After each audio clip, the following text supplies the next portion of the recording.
Hey, welcome everybody to today's stream.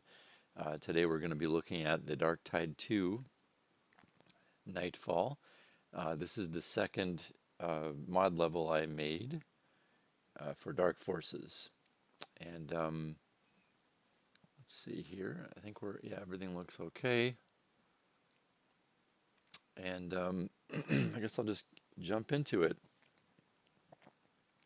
What we're going to do today is we're going to have I'm going to start this thing with a bit of a presentation about the format of this stream, and then talk a little bit about the level, and then we'll play it. And as always, feel free to ask me any questions during when we're playing it, and afterwards as well. Afterwards, we'll definitely have just a straight Q&A session about anything you guys want to talk about here. The point of these streams, I originally was approached by Carpet22 here on DF21 Discord to do this, and it was a lot of fun last time. It'll be fun for me this time too. And this is kind of serving two purposes. On the one hand, I'm enjoying just talking about these levels, but on the other hand, I'm kind of starting this this whole online presence, talking about level design learning. I do a lot of this stuff. I've done it for, there's a bunch of my level design videos on the Epic Games dev community. I've done it for Pluralsight. I did it for CGMA for a while, and I enjoy it a lot. I enjoy sharing what I know with people. Hopefully it's useful to them who want to learn level design. So that's the other kind of topics we're free to discuss here. If you guys are interested in that, feel free. So without further ado, we'll just start a presentation here. Okay, today's retrospective review, The Dark Tide 2 Nightfall for Star Wars Dark Forces.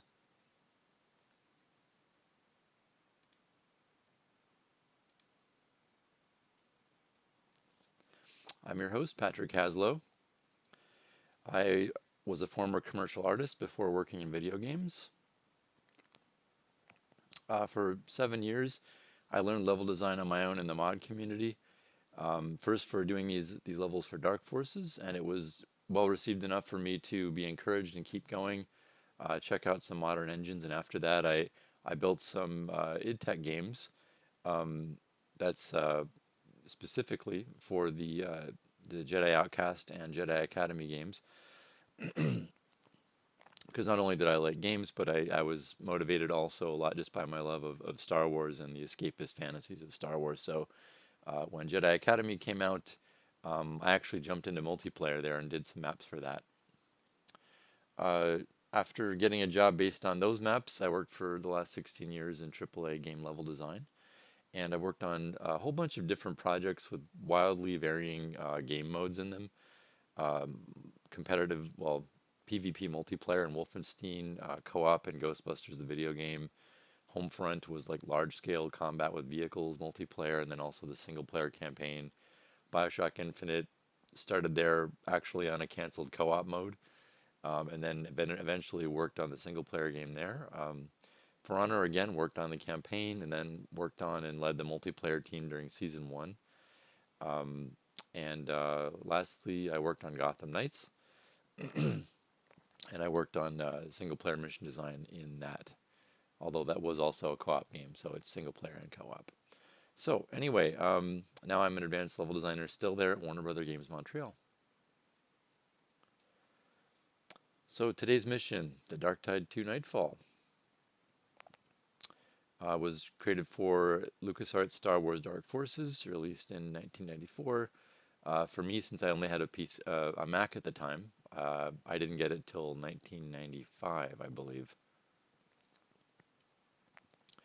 This mission was released in 2001. I had to dig to find that release date, but I found it somewhere. Strangely, it's not actually listed in the README. That would have been a nice thing for me to do, but we didn't do that for some reason. And yeah, it was made on a Mac in DarkForge.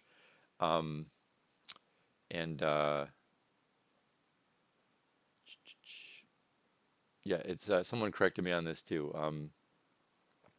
DarkForge was a port of not W defuse, but DFUs. And Carpet says February 95 was the DOS release, November 1994 was the beta. Oh, okay.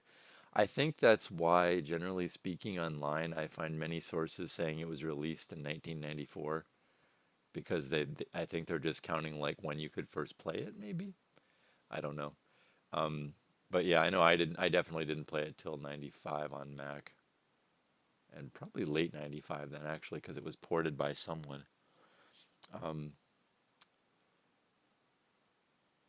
wow, you've started the editor very early. That's incredible. Yes. All right, and finally, the cutscenes and the MIDI music score were created on PC by Matt Halloran. Yeah, he created not only an original theme for the Dark Tide series, which was pretty cool, but he also created in-game like fight and stalking music uh, for during playing. So it's pretty awesome. He also, I didn't write it here, but he also created a lot of additional stuff.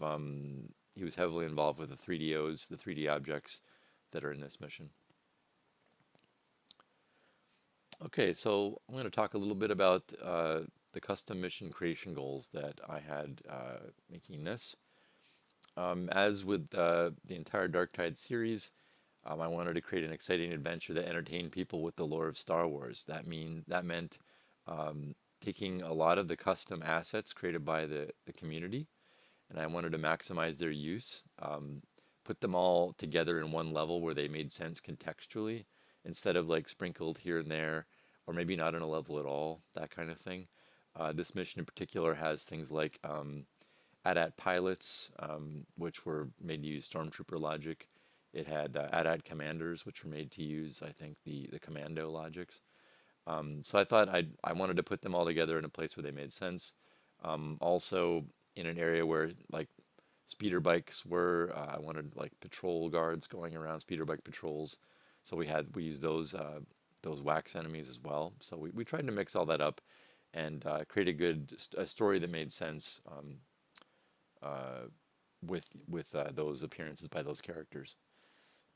And we also wanted to make a lot of new assets as well, including combining them, like I said, combining them together to make these moments, these really immersive moments for Star Wars fans. We were huge Star Wars fans. We know our audience was huge Star Wars fans, and it's always a good idea for anything you're making in games is to know your audience.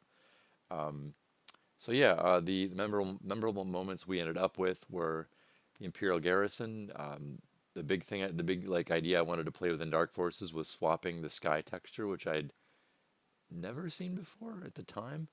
Um, so I thought throughout the course of the level we'd have this day to night transition, and that's where the episode 2 Nightfall name comes from. Um, and also, Matt had this idea of taking. There was some mission that had an untextured 3D object of an AT-AT walker, and he wanted to texture the thing using some doctored existing textures. So we wanted a good use, not just to have a textured AT-AT in a level like a piece of decoration, but something that actually, um, again, it felt a little more immersive. It had a, a role in the game. It actually was like an AT-AT used by the garrison. So we actually, using some trickery with sector-based geometry, we had it so that you could actually enter the AT-AT. We also wanted some exotic signature gameplay experiences. That included the underwater sequence where you swim around in a in a corrupt officer's extravagant fish tank, an aquarium, and also a new custom weapon, the gyrojet weapon, which replaced the Imperial repeater rifle. Um, yeah, so the genesis of the underwater sequence was actually we wanted to tell this story environmentally and also through the mission briefing that the guy who ran the Imperial Garrison was seriously corrupt. Like he embezzled money, he probably extorted people on Tatooine, that kind of thing. So he'd amassed enough of a personal fortune to have this kind of lavish quarters with his own fish tank, and like what that would be the most obscene display of wealth you could have on a planet like a desert planet like Tatooine. I think might be like an aquarium, like a giant aquarium, almost like a zoo quality aquarium. So that was kind of where that came from. And then the gameplay around that came from that. All right, so I'm going to talk a little bit about level design planning, and this is more like in general. Um, it's a good idea early on to plan the scope of your goals. I think I said this last time that if you don't plan this stuff early, you'll never finish your mod or your game for that matter. If you're working on a game yourself, um, yeah, all that farm moisture. That's right. Um, yeah, so yeah, so if you don't plan, it sounds like kind of common sense, but it's also why there's like a graveyard of unfinished mods on the internet. Also, when you're doing that, it really helps to plan it out in a kind of a formal level design document. Um, this helps you focus your mission according to a narrative. We didn't want to make a level that was just called like Tatooine, or I don't know, something simple like just like the name of a, or just the Imperial Garrison number 2233, like that kind of thing. Like we wanted to make it like there's a story. So um, that's why like you do find two kinds of custom missions for this game, and some are just there, and some are great. Like, but some of them are more the missions based around fighting around a locale, and they kind of name the level that, right? And I played some really fun missions too that did it, but I always kind of wish that they'd think more of a story, even more than that. Like one of my favorites, which I think it's underrated sometimes, is Asteroid. And Asteroid is just that. It's like you're on a base carved into an asteroid, I think, and it's fun. It looks really cool. There's some neat effects with like I remember like it seems like there's like light being cast from the surface of a planet below. Some cool things like that. But again, there's a story there, but I would have wished there was more of a story. So that's what we were wanting to do, is focus the mission on a narrative.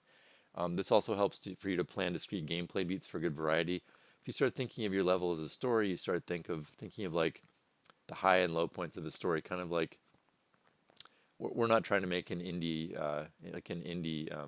art cinema movie of a level, right? We're making a Star Wars level. It's an action adventure game. So you just like when you watch an action adventure movie, you start thinking of like the high points in a movie, and then you sort of think about how you can plan those out and make like more like exploration moments. Mix it up with like finding secret areas, maybe solving a puzzle, then combat. So you can figure out a nice flow back and forth that makes overall a good experience from beginning to end. You can also plan like how you're going to communicate objectives to the player. I'll talk a little bit about this more after we play the level, but there's a lot of a lot of in these custom missions that were made here for the Dark Tide series.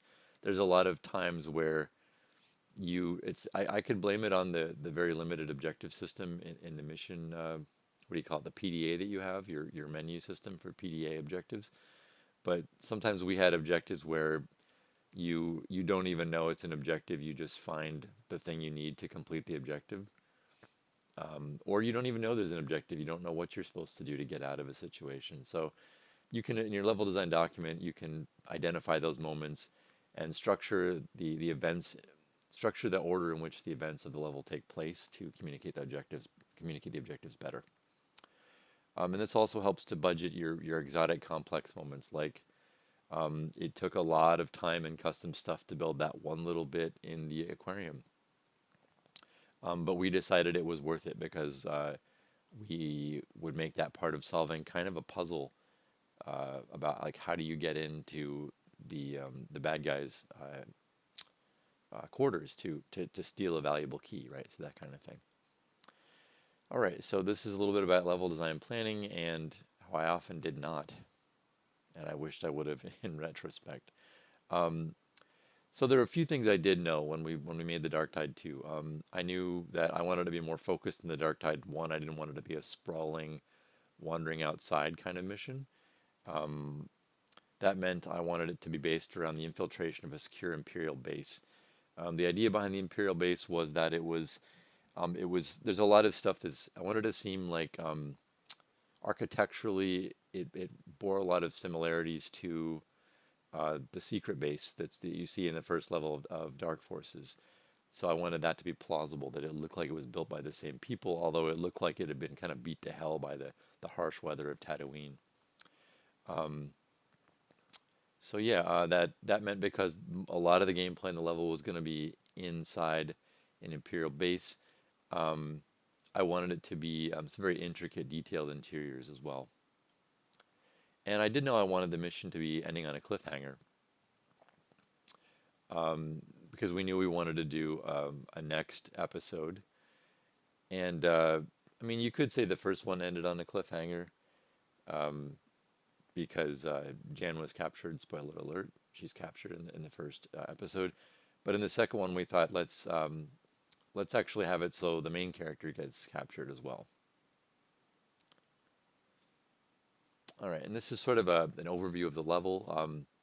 It's funny, this map isn't as representative as the one we looked at for episode one, um, because the amount of gameplay here, like the giant areas of the Outpost Territory, the speeder bike canyon, and the hidden path, the size of the level there, the sort of like the size of the level in this document anyway, makes it seem like most of the gameplay is there. But that whole area in the green, the red, and the yellow is kind of like a prelude, in my mind anyway, to all the gameplay that takes place between like 7 and 8, at the Imperial Garrison and the command tower adjacent to it.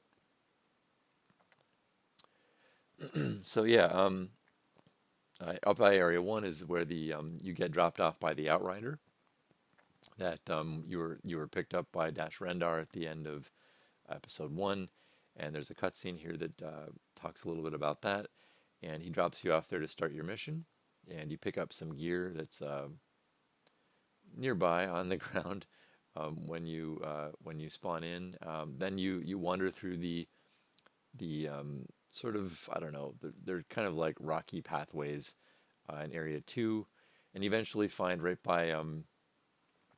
by where it says 2 in the document, you find a small outpost. It's a very small structure.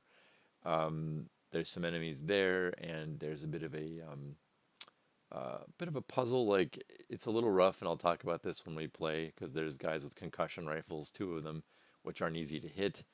And on top of that, there is that little outpost is locked with a yellow key door, and you have to go down to Area 3 at the bottom of the green area there to find an officer with a patrol who's carrying the key, and then you can actually unlock and go into that little outpost there, get a new weapon at 2, and then take a lift that takes you down into that canyon at 4, where you encounter speeder bike patrol, which is really difficult to fight.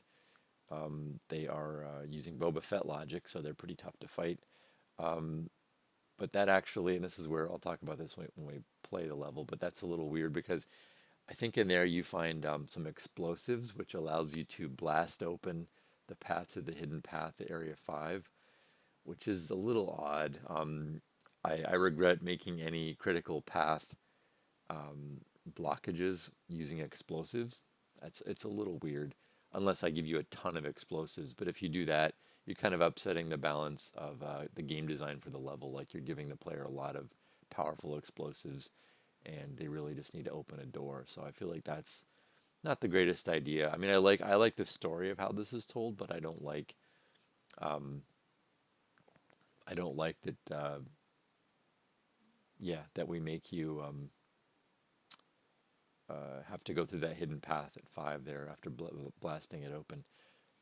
Okay, so that's and then once you get through the hidden path there at 6, you fight an ATST, a Scout Walker, and you make your way into sort of the valley of the Imperial Garrison at 7. It's also a little weird. I did a not a great job at this. If you recall in episode 1, there is a Jawa sandcrawler, and I made it more plausible that there was kind of a valley that you couldn't, we prevented you from going out into this like vast expansive valley, because just like raw gameplay reasons. Like, the logic there was an invisible wall because Kyle didn't want to just wander off into the desert. There's no point to it, so he wouldn't. Um, here we trap the Imperial Walker in this tiny valley. Like it makes no sense. Like there should have been evidence that it could leave the valley somehow. Um, yeah, but we didn't. So it's a little weird. I feel like that's kind of a glaring hole in the logic of this area. And I do realize we're kind of constrained um, by the size of the traversable sectors we can build in Dark Forces. But the area at 4, I think I could have done something there which made it seem like there was a path to like leave the valley. So I wish I had. Um, yeah. Anyway, so that's and I think that area at 4 started with we were just trying to build an environment where we could put the AT-AT walker that Matt was building and just kind of see how it looked and see how fun it was to play around it and fight things. So that's kind of how that went. So that's about all I had to say about the plan for the level. Like I said, we'll talk a lot more later about Area 7 and 8 because this map doesn't do it justice. There's so many floors in Area 7 and 8 that this map won't really show those floors accurately. So with that in mind, let's play.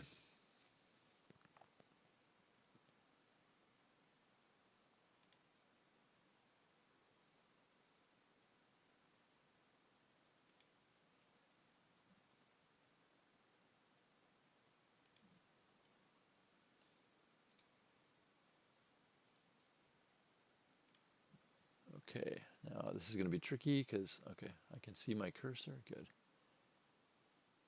And you guys let me know if the desktop audio comes through when this is playing. I think it should, but you never know.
Interesting. The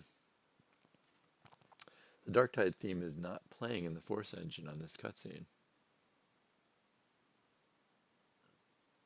That's okay. I know this place seems to play fine in Dark Forces. Okay. So let's have a look at the mission objectives after this.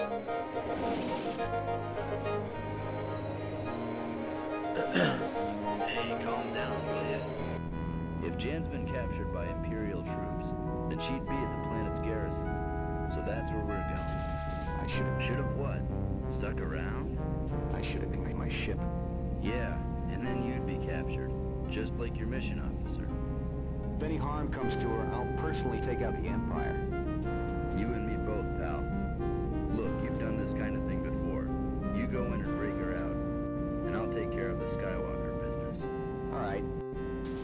dealt with this Prefect Talmont before? Could be a normal Imperial officer. Yeah? Well, watch your step. He can be a wily one. I'll shove my blaster down his throat.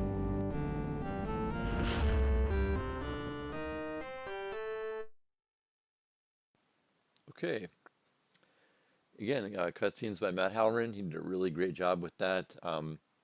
He did a lot of work creating different mouth poses for the the actual speaking animation, which is pretty cool. Yeah, so I obviously that's some spliced Kyle dialogue, and that's me voicing Dash Rendar. All right, here we go. Katarn, you sure like to do things the hard way, don't you? Don't get cocky. Again, there's my love of quoting Star Wars dialogue, or making quotes out of it. I probably wouldn't do it now. Don't get cocky. Tatooine may be just a dull backwater planet, but busting Jan out of there is like ripping the ears off a Gundark. Maybe this info I've transferred to your PDA will help. All right. Your mission officer, Jan Ors, was captured by troops stationed at the Imperial Garrison on Tatooine. These troops are under the command of Prefect Talmont, a deceptive and power-hungry officer, and a man known locally for his corrupt dealings. You'll have to bypass and possibly destroy heavily armed speeder bike patrols to reach the Imperial perimeter. Once inside that perimeter, the garrison's main entrance must be unlocked. The detention keys will be in Talmont's possession, and you'd better use those keys before his troops shuttle her off the planet.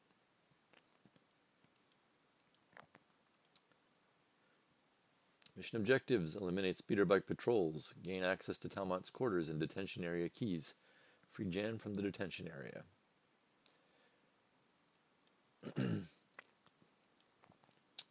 So, I'm not sure if you guys can tell who that is, or if you're familiar, but if you know who plays Prefect Talmont, who plays the visual of Prefect Talmont, you can post it in the chat. If you don't know, I'll post it later. Otherwise, we'll start the level here.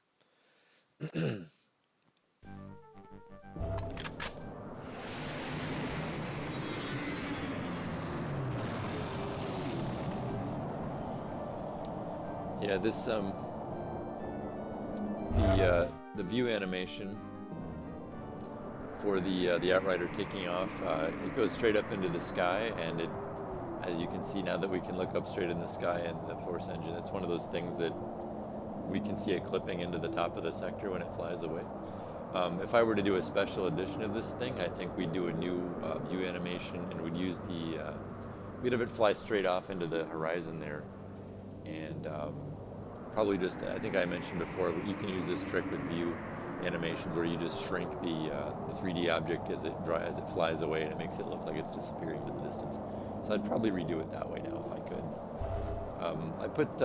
I put some weapons and some pickups here, just to show that, like, you took the goob gun with you. This is the custom goob gun weapon that we made for the Dark Tide 1, but I wanted it in this mission as well for continuity, so I put it on the ground almost to look like you unloaded it from the Outrider. But I kind of, I don't even know why, in a kind of a dumb idea, I put it behind you. I probably should have put it like over here so you'd pick it up before you left, because if you just kind of run forward, you'll miss it and you'll have the whole level without this weapon. So that's a different thing I would do. That's my kind of nod to the Dark Tide 1, is the Womp Rats watching the Outrider fly away. So then we kind of go off through the canyons here, and we start seeing evidence that there's the Empire's protecting this area. Another thing I wanted to say about the Prefect Talmont character was, I thought about this later, like, I was wondering, like, why I had to think for a minute why I put an Imperial Garrison on Tatooine, when they kind of, it seemed like in the films they made it pretty clear that there wasn't normally an Imperial presence in the Outer Rim, like where Tatooine was. But our idea here was, this guy was here, but he kind of, he was so corrupt and so far away from the center of the Empire that they kind of forgot about him. They left him alone, and he kind of didn't get his hands dirty on Tatooine. Instead, he just kind of like embezzled funds, probably from Coruscant. He might have leaned on some people, some raiders, but like you don't really know where this garrison is. We don't tell you where it is on the planet, but say like it's not near Mos Eisley, for instance. It's not near like the Skywalker farm or anything like that, or it's not near Mos Espa. But here, we felt like it's almost like this guy has his own little weird mini fiefdom out here, right? So PR Gillen says, I love, curious, is it possible to put all the Dark Tide episodes in one pack? Or is it limitation on the engine preventing that? Oh, the Force engine. You're asking like if you could just download it from the Force engine in one zip file, maybe an archive, and pop it in there? That's a good question. I don't know. That's a good question for Lucius. I'm not sure how the loading works. I know you can put the zip archives in the mod folder, right, and then it just finds them. But I don't know otherwise how it would work. Oh, all in one mission list. I see what you're saying, like from inside Dark Forces. No, it's not possible because whenever you make a custom mission pack, you have to replace like one of the levels, at least one of the levels in the original game. And because we have different levels replacing like Secret Base, for instance, like I think like Dark Tide 1 and 2 both replace Secret Base. It wouldn't be possible to do. They'd also have to be in just the right order, so it's kind of tricky. If you ever have a level where you want the player to start with no weapons, you have to replace like Jabba's ship, for instance, because that was the level that I think they hard-coded you starting the level with no gear. For instance, I think we replaced that level in the Dark Tide 3, so it's not really possible to do. It would take some custom work by someone smarter than me. Yeah, there's art replacing game art too. It's a tricky balance. So here we start seeing the first hints of the speeder bike patrols, and I don't remember if Matt made that custom wax for the speeder bike or we took that from the community. Probably the community. I'm gonna go lame here, which is the custom cheat for not dying. So here we see the outpost, and these guys with concussion rifles, which are really dangerous and powerful. It's a really powerful weapon to put early on in the level. Again, I think our rationale was our intended audience was people who'd already played through all the levels of Dark Forces, so they shouldn't have trouble fighting things like concussion rifles. But so it's a little weird. It's also kind of tricky to tell a story with the level of challenge you want, that we want to progress through, like, multiple episodes, many levels. So I don't know how I feel about this, but I think we could have done without these guys, but they're here. Also, I think it was kind of extra, a little extra mean of me to put them behind these, like, this sort of graded fence thing. It kind of makes it kind of harder to see what's attacking you. So I think I would have made a different transparent texture so it didn't look like there was a fence. Maybe just a railing would have worked. Yeah, that probably would have worked better.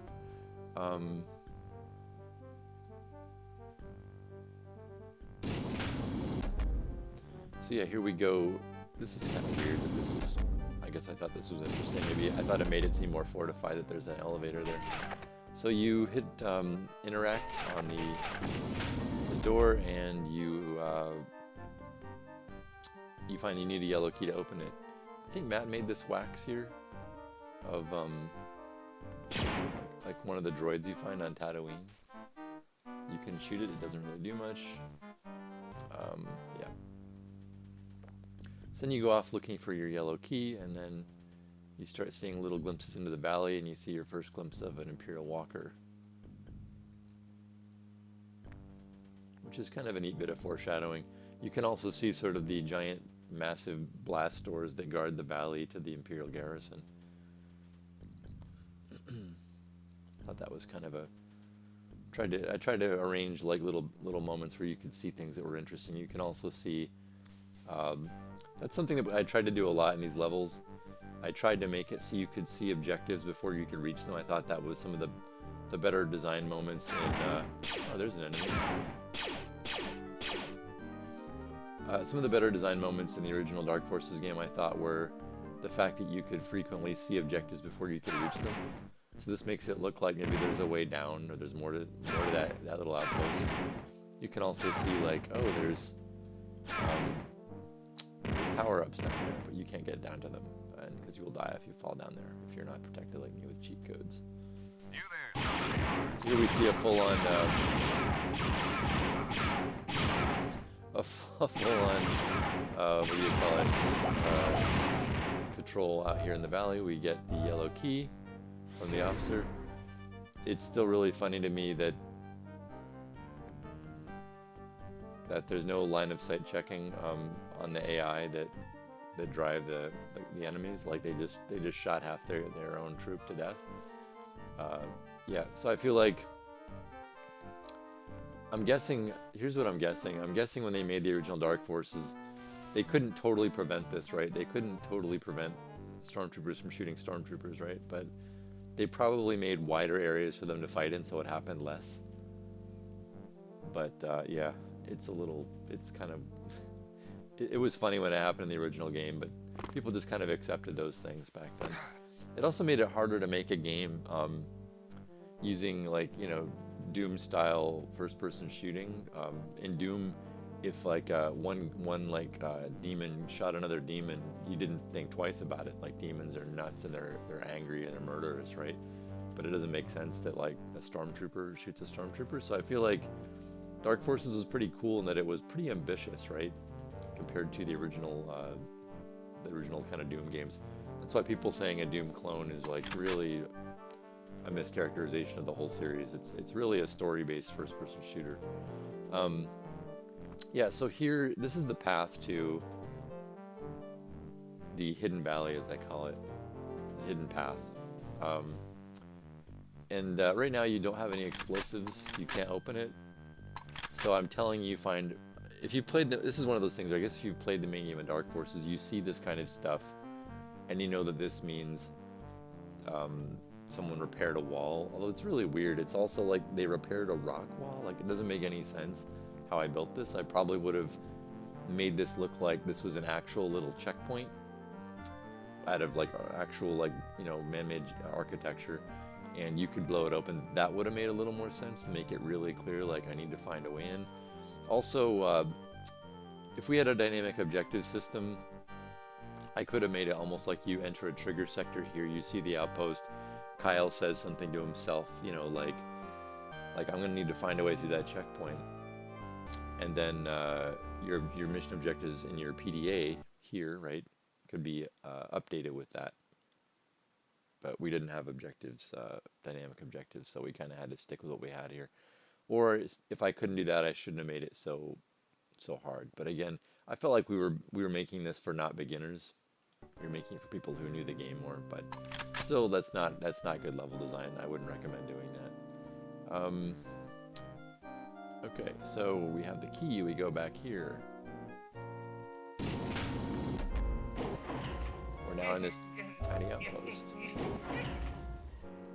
We hear a kind of obnoxious person in one of the cells here. This is like kind of a holding cell. And we find it's Moff Rebus squirming in his cell.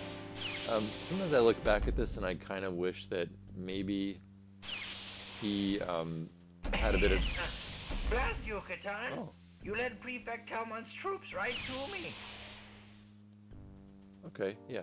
Well, I kind of wish he had more useful dialogue there. It's kind of neat. This is, again, I'm trying to create a little bit of continuity from episode 1 to episode 2. You had a discussion with this guy, probably. It's an optional discussion, actually, but you do see him in the Dark Tide 1, so I thought it was kind of cool that, like, we made it clear they were, like, Imperial troops, like, scouring the Genland Waste for you. And they actually found Jan, obviously. And I made the continuity here was they also grabbed him for reasons, who knows. Probably because Talmont wants to extort, like, funds from him or something, right? So you look around a little bit more here. And you find our first custom weapon, the Gyrojet Blaster.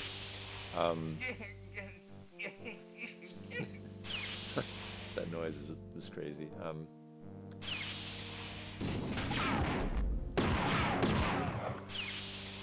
Yeah, I was pretty happy how this weapon turned out. One of the fun things was, it sounds not so bad as like kind of a machine gun sound, but if you shoot one shot, it has like a cool like magnum ammo kind of echo to it, which is kind of fun. Also, yeah, these are all destructible here. So yeah, some of the things, this is kind of, and don't get me wrong, I love the Force engine. I think like the benefits far outweigh the drawbacks, but I kind of wish it was somehow possible to flag certain waxes as not drawing in 3D. Like moments like this seem a little odd now. Like, it's cool they still face you, but they don't face you on the Z-axis? I don't know how to describe that, I guess. But anyway, yeah. So this guy has a key just for continuity's sakes. Just for, yeah. Obviously you don't need it anymore. But it kind of makes it seem like all the officers at that outpost carry a key. So here, you see this area. This probably says, when you see it, you have your mines and you have a shield supercharge. And it probably tells you that there's enemies up ahead. Although this is a little strange, right? Because on the one hand, one thing I should have done differently is there are, hidden around the corner there are the Boba Fett logic using speeder bike enemies, right? I made them so, I put them in a corner so they would, you wouldn't see them until you come down here and start looking around. But what's a little weird is here, like when you see this, you think to yourself like, hey, I want to get back up out of here. I grab the mines that I need to blow open that wall way back there, but now I'm stuck. And I guess what I would have had is, as soon as you grab these, I would have had the speeder bikes like come out to get you. But I can't really do that because, like, A, we can't tell enemies to chase you until they see you for the first time. So when I grab these, as soon as I grab them, they won't actually come out to get me. Yeah, so it's a little odd. Again, also the other thing is, I think I'm guessing what my thoughts were on this, but at the time,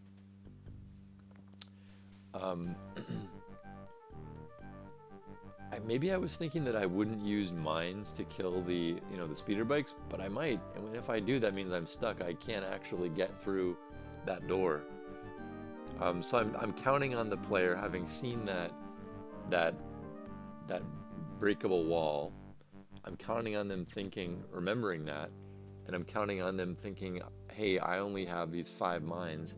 I'm going to save them to blow open the door, which is a mean thing to do after you throw 2 speeder bike patrols at them, right? So it's questionable logic. What might have been kind of cool, I think, and this wouldn't have made nearly as much sense, would be you come down here, you find mines. Maybe there's also, like, right to the side of this thing, there's also a little, like, building or a structure, and then, like, after you, yeah, actually, this would make more sense. Like, after you fight and kill the speeder bike patrols, then, like, this comes back down with, like, maybe a little squad of more patrol troopers, right? And on the platform is some mines. I don't know, something like that. Just something so that, like, after you complete this battle, there's nothing for you to do but use the mines on that door. There's no temptation to waste them, anything like that. I mean, I know in old games you were often encouraged to, like, use resource management. Like, that's the thing modern games don't do nearly as much. I kind of wish they would, but they don't. So I feel like, yeah. Anyway, that's all I'm going to say about that. I'll just get on with it and kill these guys. So you get the shield supercharge, which tells you there's probably going to be enemies, but Again, you don't see them till you find them here. And where did they go?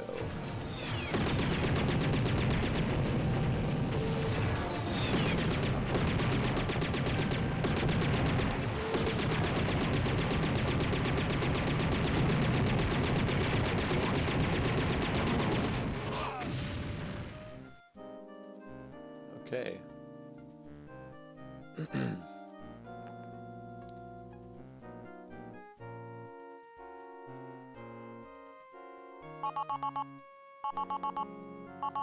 And I think after they're dead, oh, I think I broke it. I think I killed those. Okay, yeah. Here's what I think happened there. I think what happened is they both use boss logic, right? And you can use, if I remember this correctly, you can use the logic of a boss dying to move, like, to trigger something else, right? So what I'm guessing is I had the first boss logic trigger like one condition, and the second boss logic triggered the second condition, and when both conditions were met, this elevator came down, and I think they died really close together.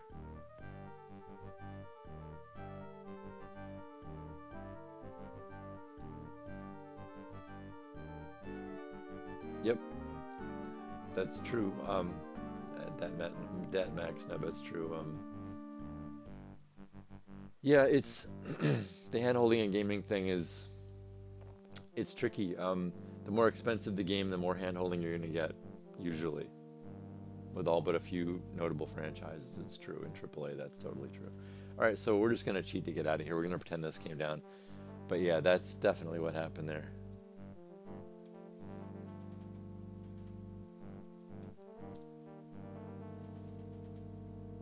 Yeah, that's the first time that's ever happened to me. And it's weird, it's probably not likely to happen. It's not likely to happen, it's possible, but not as likely to happen when, like I was cheating there, right? Like I'm invincible, so I could just stand there and take it and pin them both to a wall. It's weird they both were right next to each other. That's the first weird thing that happened. The second weird thing is I was able to pin them both and kill them like at the same time, pretty much.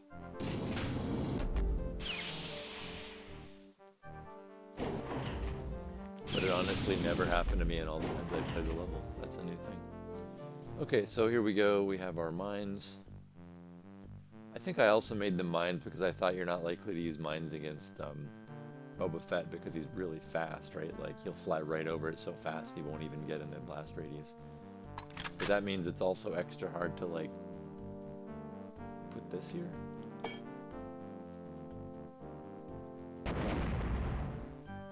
It's also, I'm not even sure why I have to go down a step to get in here, but I think that'll set it off. Oh, I gotta, oh, that's right. I think the shield supercharge turns off your invincibility toggle when it wears off. Okay, so here we are in the hidden path. Yeah, I wouldn't, in retrospect, I wouldn't have made this, like, a tunnel to go through. I think a lot of times, like, this is a very classic thing in old games, and I think it gets maligned nowadays, the vents thing, going through vents in modern games. But I don't know, like, in the Deus Ex games, I enjoyed it quite a lot, the modern Deus Ex games from Square Enix.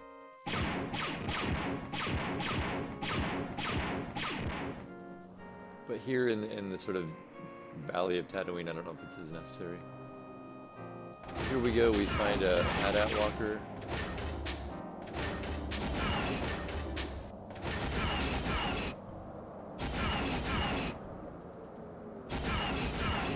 So interesting choice I made here. This is one of those things we had to replace. We replaced the turret enemies from the main game with this scout walker. It's a little weird.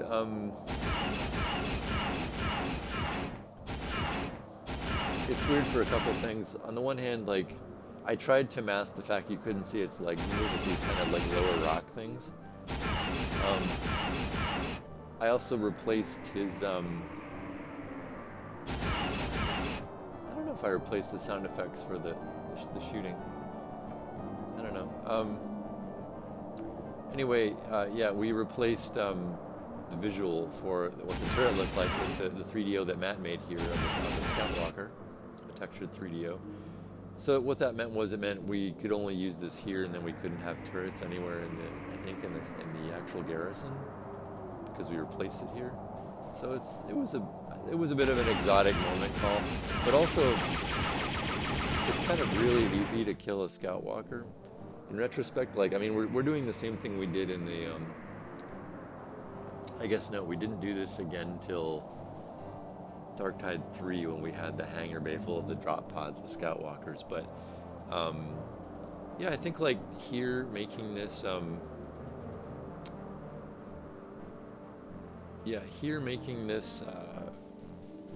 like a Scout Walker, I don't know, it's kind of too easy to kill. I don't know what the answer is. I think what I might have done differently would be to make it you can't even kill it with a blaster. Like if you saw the fight against the Scout Walker in like the Mandalorian, right? It's really hard to kill, right? Like one guy with a weapon couldn't kill it. Like that would not happen, right? Maybe with a Dark Trooper rifle with the rockets you could, but like without it you just couldn't. So I think I probably would have had this here and make it so that somehow I make it so you couldn't even kill it. Yeah. I'm not buying that. Oh yeah, I forgot. The light's slowly fading here as I stand here. That's interesting. Yeah, so I would have made this more like a challenge, like a navigation challenge, like this thing's shooting at you and you have to find a way through a little valley while it takes shots at you. That might actually work better, I think, for this. That might be more fun if I did it again. Right, so I just remembered I'm gonna...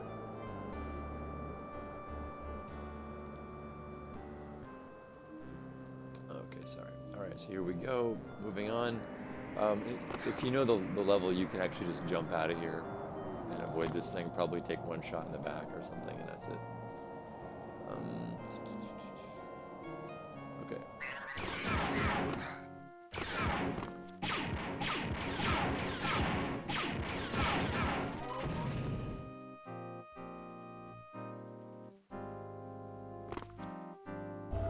So here we are at the Imperial Garrison. Oh, I did want to just mention one thing. I forgot about this.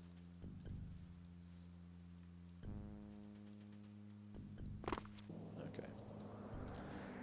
Yeah. So this is this is your first view of the garrison here. I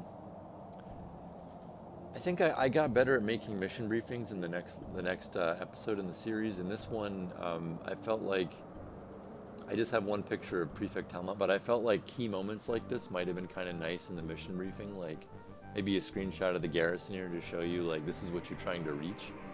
That might have been kind of cool to see that, you know, like in your, when you actually look at the mission briefing, like there's a shot of Prefect Talmont, which is fine, but yeah, I feel like that would have been a nice addition as well.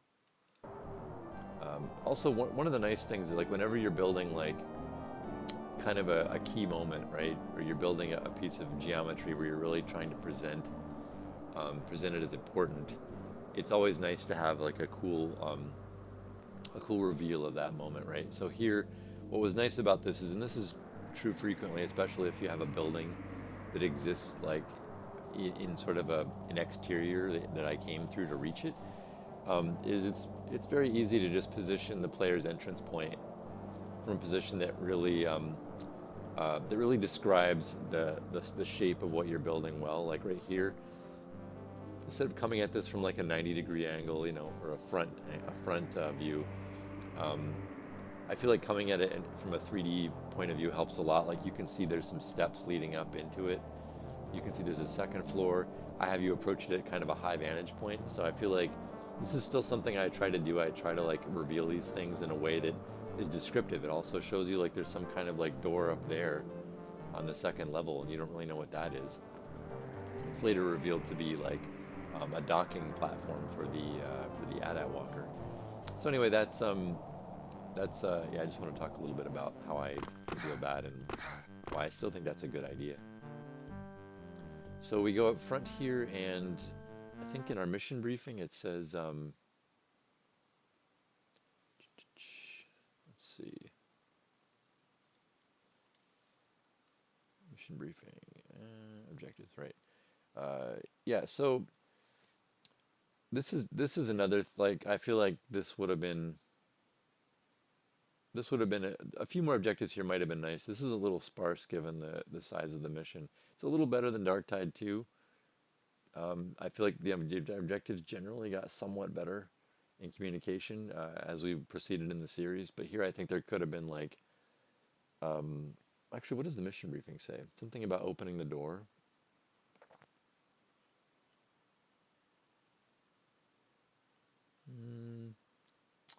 The garrison's main entrance must be unlocked. Yeah, so yeah, see, I put that here.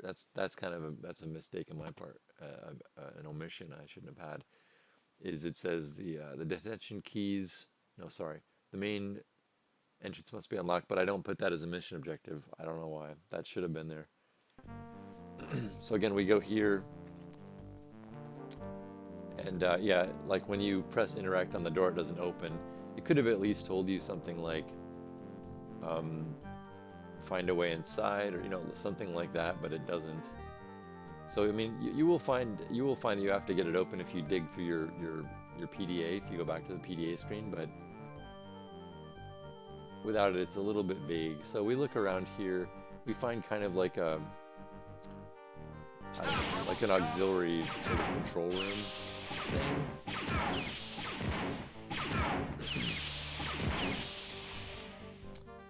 This is a little too easy, honestly, that you can just go off here and find a way to open the door.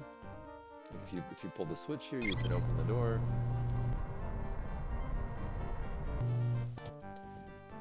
And yeah, it's interesting. It also actually tells you, at least it tells you what it does when you pull the switch, the main entrance locks. It's pretty obvious that you've already found the main entrance. You've only found one of their big doors. That seems kind of obvious. But it seems like there was no challenge to find this. There was just like, look around a little bit, and there's only one other door to get in. And this kind of where the story breaks down. Like, the story doesn't tell you why this is like unlocked. There wasn't even, like, a challenge would have been nice. Like, maybe you have to like fight some stormtroopers to find that door. Yeah, like, I think it was a little better.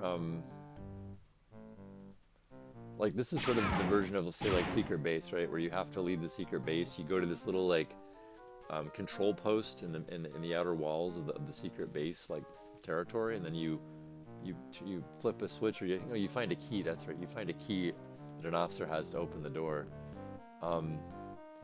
Because we already used one of there's two more keys you need to find for different puzzles inside the garrison. We had to make this main door like be, more like a logic of like flipping a switch instead. But again, yeah, I feel like if you at least had to kill a few officers to get this, that would have been okay. It would have at least made sense. Like, you're a badass, you killed a couple officers. It was easy, but you did it. That would have been more fitting logic to story-wise in the story the player has. So now the door opens, and we're in the main floor of the garrison. This is kind of the nexus of the garrison here. It's where all the different places come together. It's funny, I realized when I played this week for the first time in ages, I had this realization that when well, it's not why I did it, but I had to design, like on Gotham Knights, I had to design Blackgate Prison. And in doing so, I mean, I looked at a lot of reference for actual prisons, and I saw like how a lot of the structures were built, and they were often built with kind of like a central hub that a lot of spokes with different prison wings came off from. And I did the same thing here, but I still feel like, because I played so many games where there was a central location that you kept going through to go to new areas, it's not like an original concept, but I feel like it's a really good sort of grounding place for the player to sort of reorient themselves at different points in the source of the level, or at different points in the level, I should say, and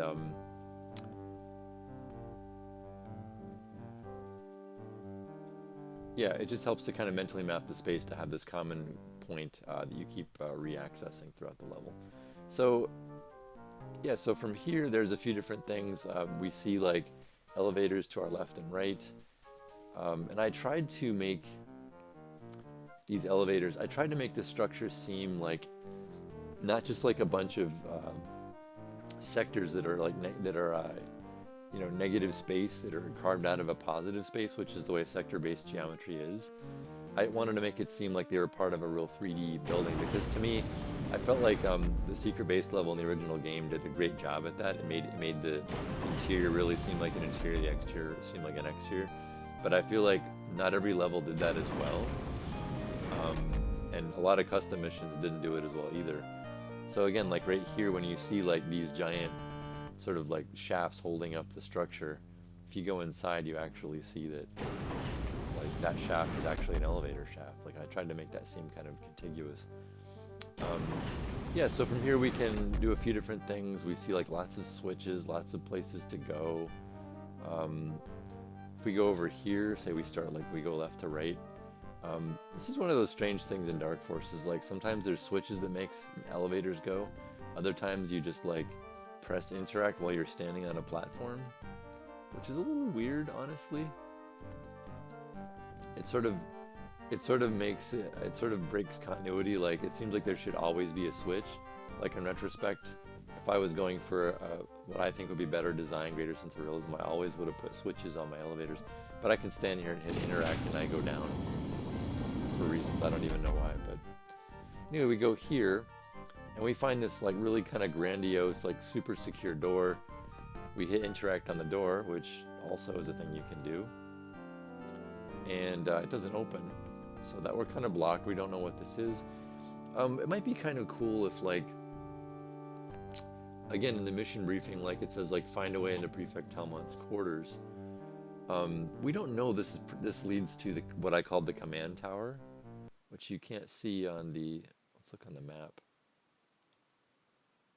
You can't see it yet on the map, but we'll look at that later. But this is the entrance to the command tower and also his quarters. But it would have been kind of cool to have like maybe a screenshot of this door and the PDA telling you like, hey, this is where you're gonna have to go. I mean, you also, whenever you do that, you have to think about the storytelling logic though, right? Like, you can't have magical knowledge of things. Like, some games drive me nuts when they tell me where to go with, say, an objective marker in the world, but you wouldn't have known where to go as the character you're supposed to be embodying. Your avatar wouldn't have known, so like, why do you? It's a little weird. If you've been told where it is, like, previously by a character, or you've been there before, or there's something in the story that says your character prior to the game was at this place, and then we put a marker in the world telling you where to go. That's not weird. That's just like connecting the dots, right, of logic in a storytelling. But here, this is weird because you don't know what this is. We need a way of telling you what it is. If the PDA tells you with a screenshot, that doesn't make sense. So one thing that might have been nice there is like we have Dash as your sort of, he's acting one-time only mission officer, right? So maybe like you could have had a story where like one time Dash had to sneak in here before to steal something, like who knows, right? And maybe he came here and he had some like sort of reconnaissance data. Then we could have done that a little better and said like, you'll have to find a way through this blast door. That could have been cool. So it's a dead end for now. It's a mystery. So we get more officers. I tried to use the respawning logic so that we kept repopulating this area with enemies to make it seem like there's Imperial officers and troops normally roaming around the level. If we go here, it's just kind of a side exploration area. Surrender immediately. But we kind of surprise you, which is kind of a mean thing to do, to place the enemies behind you. I think maybe placing them right to the sides here would have been better instead of placing them like right at your back. But anyway, you come down here and we again, like trying to make this place seem like realistic. We placed this sort of almost like a garage here for the dewbacks that the officers used. I think Matt made these dewback waxes. These kind of giant waxes, they work a lot better when you place them like behind bars. We did the same trick in the episode 1 with the Banthas, right? So we wanted to make it seem like, well, we know stormtroopers sometimes ride dewbacks on Tatooine. We've seen it before. So where do they keep them when they're not riding them? We could have had them this is like a game-friendly way of showing you what they look like. And I think these waxes are made from frames of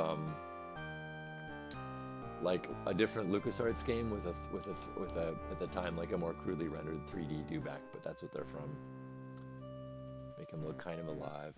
And then here we get this kind of funny moment where they're all looking away from you, and you can kill them by destroying the speeder bikes, which is just, it's more just for a bit of exploration. But this is a little weird. I feel like I could have put a cool power up here, maybe an extra life would have been nice, like a reward for exploring, not just like looking at interesting visuals, but also like a reward for exploring. That could have been fun. It is also a little strange that the awareness distances here are such that, you know, I can only kill these troopers, but these guys don't notice. Yeah, and then this is also a little weird. I put this in here. This makes you think that maybe if you get officer clearance, you can get in. I wouldn't do that now. I would have just put like a switch you can interact with or something. I don't know.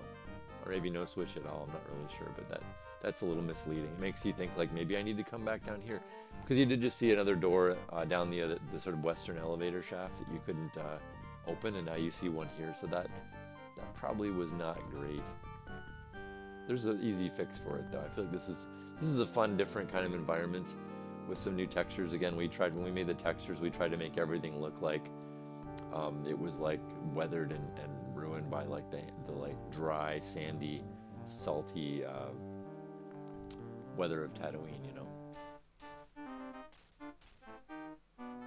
Okay, so again, we explored there a little bit.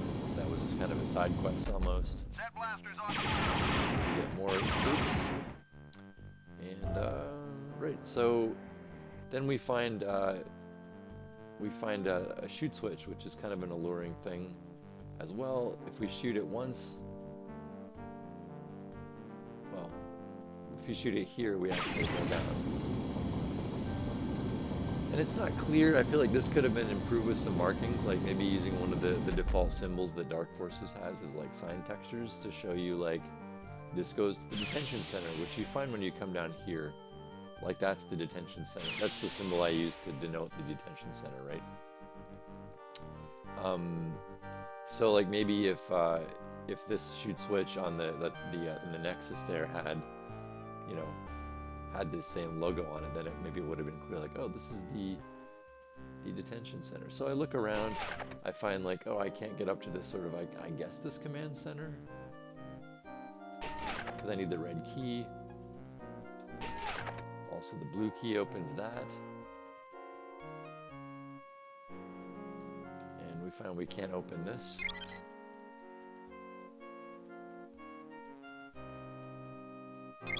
Yeah, I guess what I did is when I put officer clearance required for access, the point of that was like these are all areas you can't go on. You can't access. Also, I tried to tell the story in game a lot more than I'd seen in the original, or I guess maybe I'd seen as much as in the original game, but I also wanted to go one step further. So this is kind of showing like who's imprisoned down here, right? That's the point of this custom graphic I made.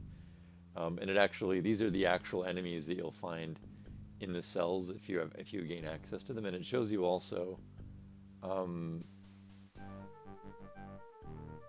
right here when you see Jan pop up, you see an image of Jan pop up. If you remember what she looks like, hopefully that's useful to you. Yeah, so she's popping up to show you that she's down here as well. It's also showing you like there's an image of a door, and then when she pops up, it shows you like this red logo here, which is supposed to show you that she's actually in here, but you can't reach her. And if you go into the cell block, you find that these guys are all behind those doors. So I don't know how many people actually noticed that, but I was trying to maintain like a continuity in a sort of micro world building sense that I was going for. So this is a dead end as well. I'm going to need to come back here and find stuff. I wanted to make like exploration kind of a fun thing to do here. I didn't want you to have all the answers. You can find things in different ways. I think and there are moments here when you can find keys ahead of knowing you need the key, which I don't mind so much in this level.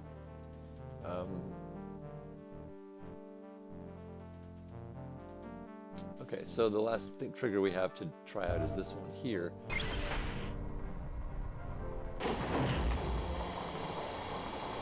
So we hear the sound of this, and this geometry like is the exact geometry is ripped, like if you know the original game, it's ripped right from Secret Base, this particular door, right?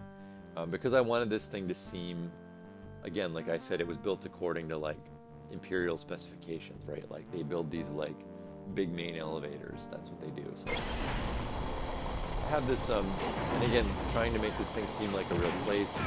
This is a multi-floor elevator. I tried to make it go like to the sort of, I don't know what this area is, what you'd call it, the upper deck. But here we find some Imperial officers, some enemies that actually drive an AT-AT. Like that's an AT-AT pilot. That was an AT-AT commander. So it's kind of interesting. It's almost like it starts giving you more clues about what this docking platform's for. If we go here, we find we can't actually open this.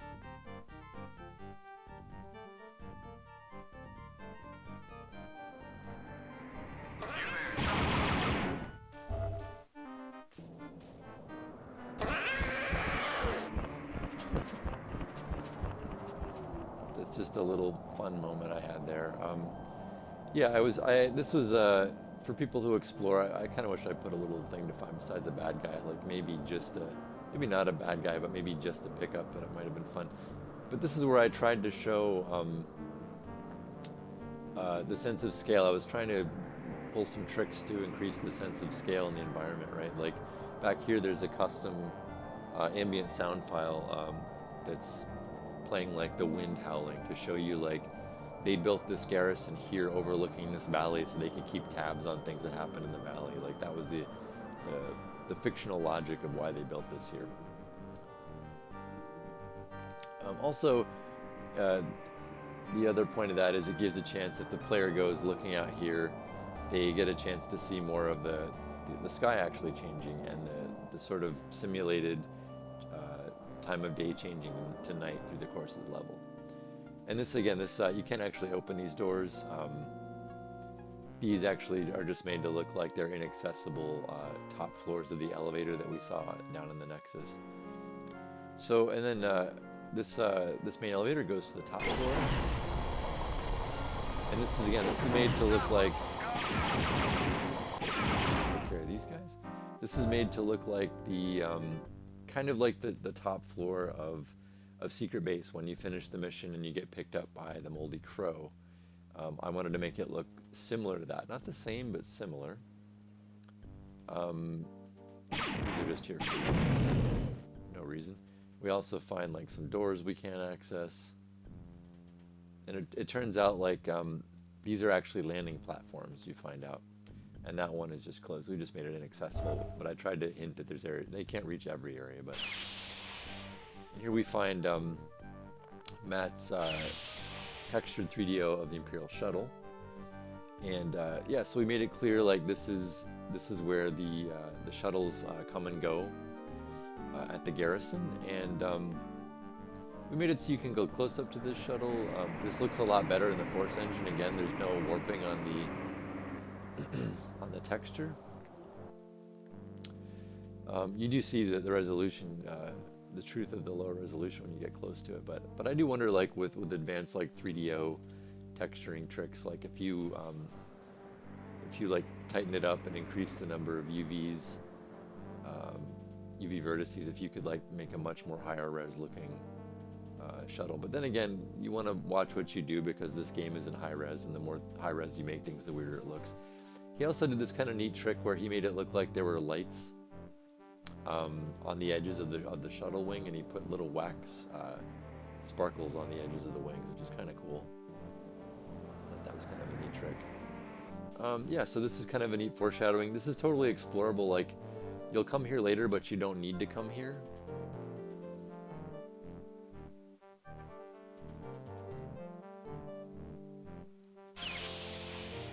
Again, part of the entertainment value I was going for was I wanted this to seem like as real a place as it could be. So as you explored it, everything seemed to make sense to you. Like it wasn't just a series of corridors, you know, like in a dungeon style corridor. So this goes back down to the sort of upper deck or whatever, and since there's nothing else to do here, I figured we funnel the player into this switch here. This is AT-AT T-27 reporting. We are now returning with prisoner transport. So there's your clue. That's a pretty good dialogue reading there. I like that one. That makes it clear that something's happening as a result of what you did.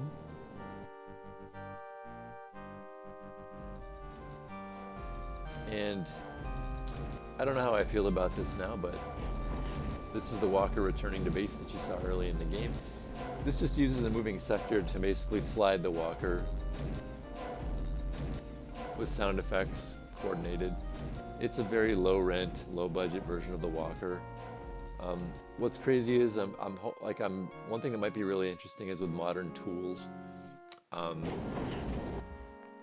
You know, if this walker was split into multiple 3D objects with the legs, I guess you'd need at least the upper body, the upper leg, the lower leg, maybe the foot, I don't know. You could actually animate the walker walking into the base. That would be like the coolest thing ever. Like when I look at that now, I feel like, I don't know, maybe it breaks immersion a little bit. I don't know how I feel about it, but I kind of like it because suddenly it makes it clear, like when you can go inside the walker, like that we fake it. Like this is obviously, this sector is like a, what do they call it? A liminal space or whatever. Like it couldn't really exist, but it makes it seem like the walker is docked and you can actually enter it. You're not authorized. You find more AT-AT. After our transfer, we will report back to you at once, Prince Caesar. Very good, Commander. I will expect to hear only pleasant news at that time. Yes. Yes, indeed. Stop where you are. Okay, so that's yeah, that's a little bit of storytelling. We hear him have a discussion with Prince Caesar. We arrive just in time to see the hologram disappear. And yeah, so this is I did some custom textures to try to make this thing as believable as I could. There's some existing ones here, but I think I made this door based on like a screenshot from the movie of what the doors look like inside an AT-AT, and then yeah, then some more textures from the main game, and we find our blue key, and this looks like we made a little yeah, I made these little wax or I guess FME actors to like show where the seats would be. So yeah, that's I thought that was a fun bit of immersion. Like people wouldn't expect to go inside an AT-AT. And then also I like the continuity here, which is sort of like it's sort of like saying the AT-AT docked at the outpost, and they transferred Moff Rebus as a prisoner here to be taken to the garrison, maybe taken off-world, who knows? But it's sort of a continuity thing of like they pick up people and they store them here as prisoners. That was the story logic I was trying to tell throughout this mission. Okay, so we have the blue key. So we know a couple things. One, let's see. We know the blue key opens. There's a couple things we could do, and because usually I know how to play this level, I don't do it, but if the player's curious, they might say, oh, I remember the blue key was needed down in that detention area. It's also needed in that side passage outside the base. But we know that we can now like open this detention center. And this is like, I think this is like an exact copy of like the detention blocks from the main game, because again, Imperial detention centers probably, they often look the same as what I was thinking. Even though like the massive detention center of say like Andor is different, right? But this is, I think, the way they look. Almost like a jail versus a prison. So we look around and we start seeing some of the enemies.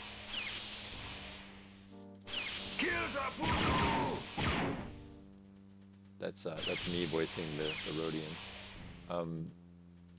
Yeah, so you start seeing the some of the enemies we saw on that view screen out there, including this poor, helpless Gamorrean. These are the enemies that we saw out here on this view screen right there. I think they're all here. I don't know. Is this guy? No, already went there. Surrender immediately. Get a little fight.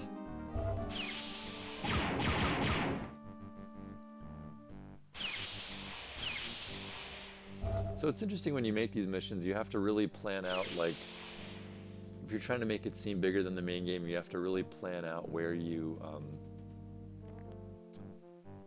have the different enemies. The different enemies have different, like, what's weird is in the game, everybody hates Kyle, right? They all attack Kyle, but it's like, if you put them in the same level together, it looks weird. Like, why are stormtroopers fighting alongside, you know, Rhodians or Gran, right? Like, it doesn't make any sense, but I thought, like, this was a moment where I could, like, sort of, you know, keep them away from the main story and put them in the cells, and it kind of made sense. So that was kind of my thoughts there. And again, this still needs the red key, but anyway, so we find that we didn't find Jane in any of the cells. We find this is now, there's 2 mystery doors. One is the red key, the other door here, we don't know where it goes. Whether or not the player noticed on the view screen doesn't really matter. They just know that there's a door here, and I haven't seen everything down here in the detention center. So I guess with my blue key, I will check out the other place I saw that needed a blue key.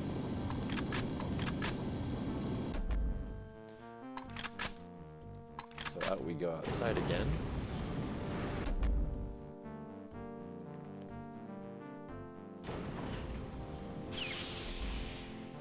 So this is the blue key door.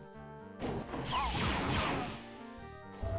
that's right. We also included the stormtroopers with the shoulder pad thing from seeing in the films. So here we, it's a bit abrupt, but I tried to find moments where you were indoors, however briefly, to decide when to switch the sky texture. And again, some of this isn't. It's okay. Some of these transitions are rough in the sky texture, like the transition to night from this like dusky sunset it's a little rough up there. I feel like some dithering would really help that, but it's kind of tricky to convert these graphics using the palette settings. So here we get this. We're kind of forced to look at the effect. That's one of the fun things about this. We also get this kind of like moment going around some tricky, dangerous geometry, playing with that fantasy of you and infiltrating stuff. That's one thing, like, in some games I've worked on where the player wasn't supposed to get into a certain, like, secure location. I always like to try to have at least, like, some pretense of, like, you're forcing your way into a place you shouldn't be, so you're being sneaky, you're going off the beaten path to find your way into some place. You're not walking through the main door. But I find, like, I've had varying degrees of success in that in different games I've worked on. Because in AAA, there's always this fear of, like, you're going to make players miss content. And that means sometimes, like, there's a very low threshold amongst game development at that AAA level to entertain the player spending more than a very, very short amount of time looking for a way in somewhere. Or I feel like in old games that was kind of what you did. But I feel like too many games think their audience won't be able to do it, and they'll just give up on it. But anyway, like, that's why I still like stuff like this when I find it in games where I feel smart for figuring it out, and I hope other people do. But again, once you found your way around this little ledge, I don't think I really needed to, again, block the main path with, like, a key that you can lose, right? But I did. So anyway, here we go. We drop down, and we find our way into the pristine, really clean command tower. And hopefully the player looks around a bit. They see, hey, wait a minute, this door looks familiar. Let me check this out. Now they open it and they see, oh, okay, I was here before, right? This is the way out, the way back to the Nexus. Okay. So I was hopefully I tried to make this door memorable enough where they'd remember, like, that goes back to the axis. So anyway, yeah, this is why this looks different than the rest of the level. This is where the elite are, the officers, the technical people, and Prefect Talmont.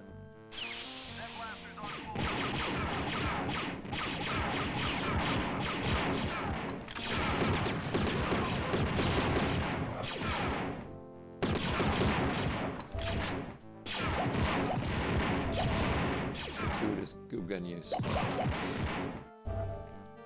So yeah, this is where they, who knows, maybe they monitor probe droid transmissions, or, you know, but the elite and the much more highly educated troops live here.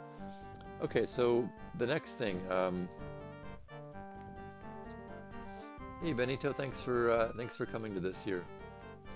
So this is where I went overboard for sure, and someone brought this up, I think on the Discord at DF21 recently. You're in this room. You see there's an elevator. You can't open the elevator. I don't agree with this. This is not the best texture I used right there, but there's an elevator door you can't open.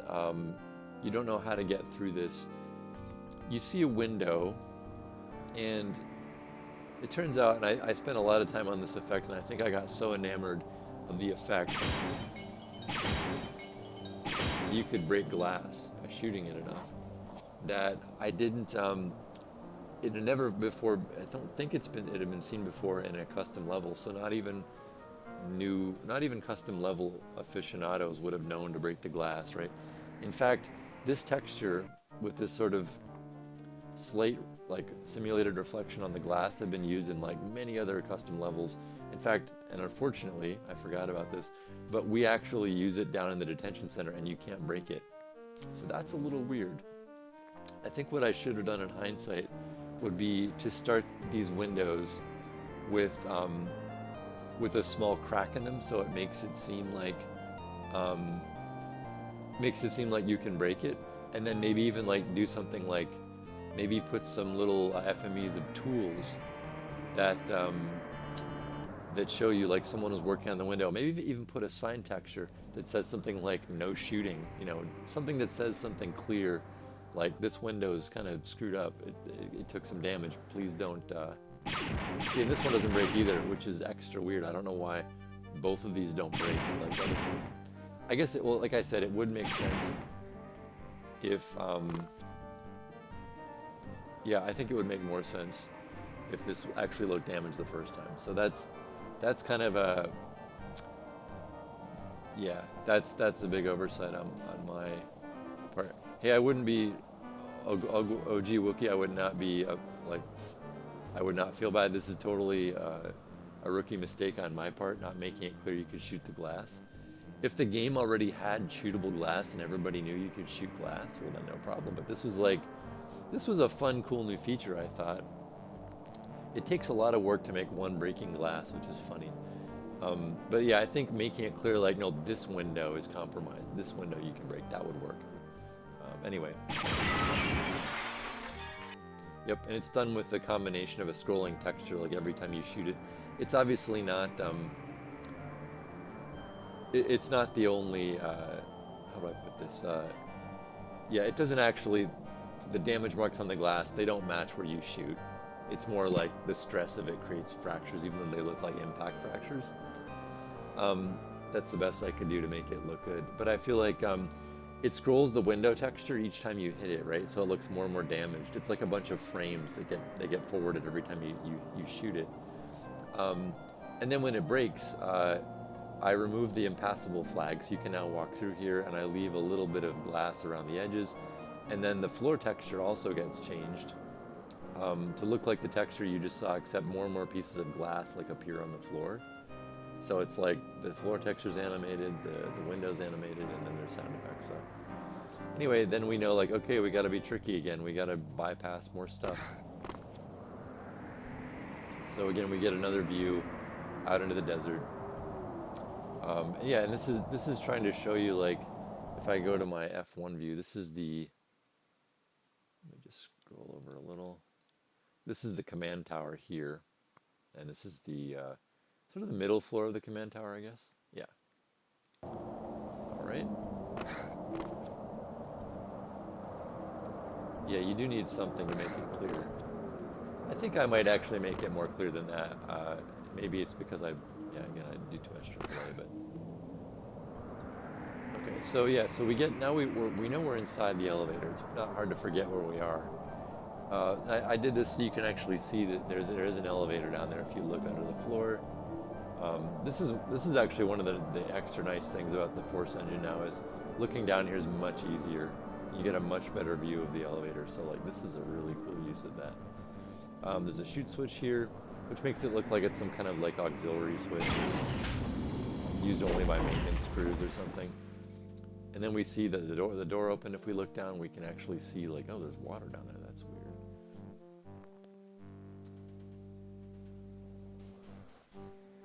So if we go this way, we find a small family of womp rats is like taking taking this as their new home. Yeah, and this was for two reasons. One, I want you to go around the other way, and two, I thought it was an interesting storytelling moment versus like, oh, the level just wasn't built for you to go this way. Like that's kind of sad. I like it that it makes it look like they snuck in here and they live here, and Kyle's just too nice of a guy to kill them, right? That's what I thought was fun. So we're forced to go this way, and this, if we look at the, oops, let's look at our map here. We can see again, we can see more of the. How do I go up? Yeah, we can see more of the plan here. We're still inside the security tower, and there's like this giant vent that like circles the outer edge of the security tower. And the whole point of this, for gameplay reasons, I also again I like for you to be able to see things before you get there. But you can now see like, oh, and I think we did a what do you call it? We did an effect for a slightly animated water texture to make it look like it's undulating. And I think I'm not sure, but I think the splash effects we did that by putting a Dianoga logic in there, but we replaced it with the splash effect just to make it, that's a hint that there's something living in the water. Yeah, and it just shows you like there is a way down and it goes somewhere, but you can't reach it. So you keep going on your way, and you come across, we stop you here. We force you to stop for a good reason now, I think. Kyle wants to stop and see what's on the view screen. She will be there soon. Yes, I trust you, Harboric, and I trust that your garrison shall prove worthy of Black Sun's respect. That is why you will transfer the prisoner at once to Imperial Center. My best men are transferring her to the shuttle at this very moment. And what of Katarn? And what of Katarn? Do you mean to tell me that he is not yet in your custody? Perhaps I'm beginning to doubt the ability of your pretentious Prefect Talmont, yes? I offer our sincerest apologies, and the Prefect also wishes to... Apologies will not provide you with the simple comforts held so dearly on a world as bleak as Tatooine. The simple task of capturing a mercenary like Katarn would fare better, don't you think? Especially when my gratitude is at stake. I understand quite clearly your valuable assistance to us, Prince Shizor. We will locate Katarn and have him transported off-world immediately. I know you will, my dear Lieutenant. Otherwise, you may discover just how truly harsh a planet Tatooine can be.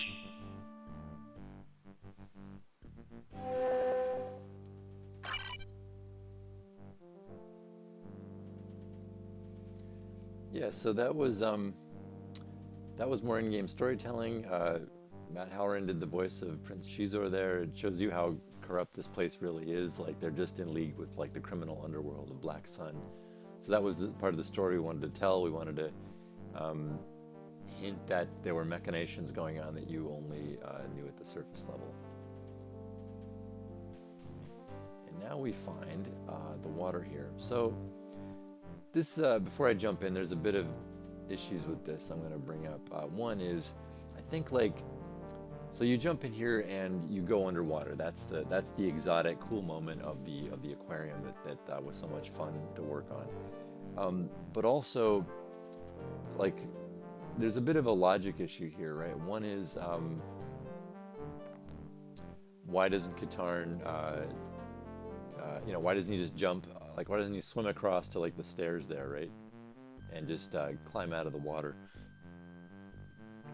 And there's two reasons. One, he can't get into he can't get into Talmont's quarters. Like, so I guess he knows. The weird thing is he knows that even if he climbs to that door, he can't open the door to get into Talmont's quarters. But we can't see that from here. This point of view is a little weird. Yeah, so he ends up, when he's underwater, he ends up like finding these kind of control panels that release the locks on Talmont's quarters door. So this is one of those things where the order of objectives is a little weird. We have you drop right in the water, and then the second time through, once you release the locks, you don't drop through the water. You actually swim it through the top of the water. So it's a little weird because it's like saying, well, you dove underwater the first time. Yeah, maybe that's true. Maybe Katarn cannot swim as a mercenary with all his gear. But it makes it seem like, well, he jumped underwater on purpose because he knew he had to get down there and release the locks. But how did he know the locks were here? That's another one of those things where with a little bit of work in the objective, constructing the objectives, communicating them to the player, he could say like, it's rumored Talmont has a private aquarium. That's how corrupt he is. Like, there might be a way to find, a way to access his quarters through there. Like, who knows, It's one of those things, but there definitely could have been a better way about this. I feel like players here were just sort of like, they were forced to just deal with things as they encountered them. So, again, partly a bit of a hamstringing of the way the objective system works in this game, but also, yeah. Also, I think I could have done a better job with that. So we're underwater. He immediately starts losing health after a few seconds. Well, actually, I won't lose health now because I have the invincibility cheat on. But I think what would have made more sense here is if, when you jumped in, there's a lot of ways this could have happened.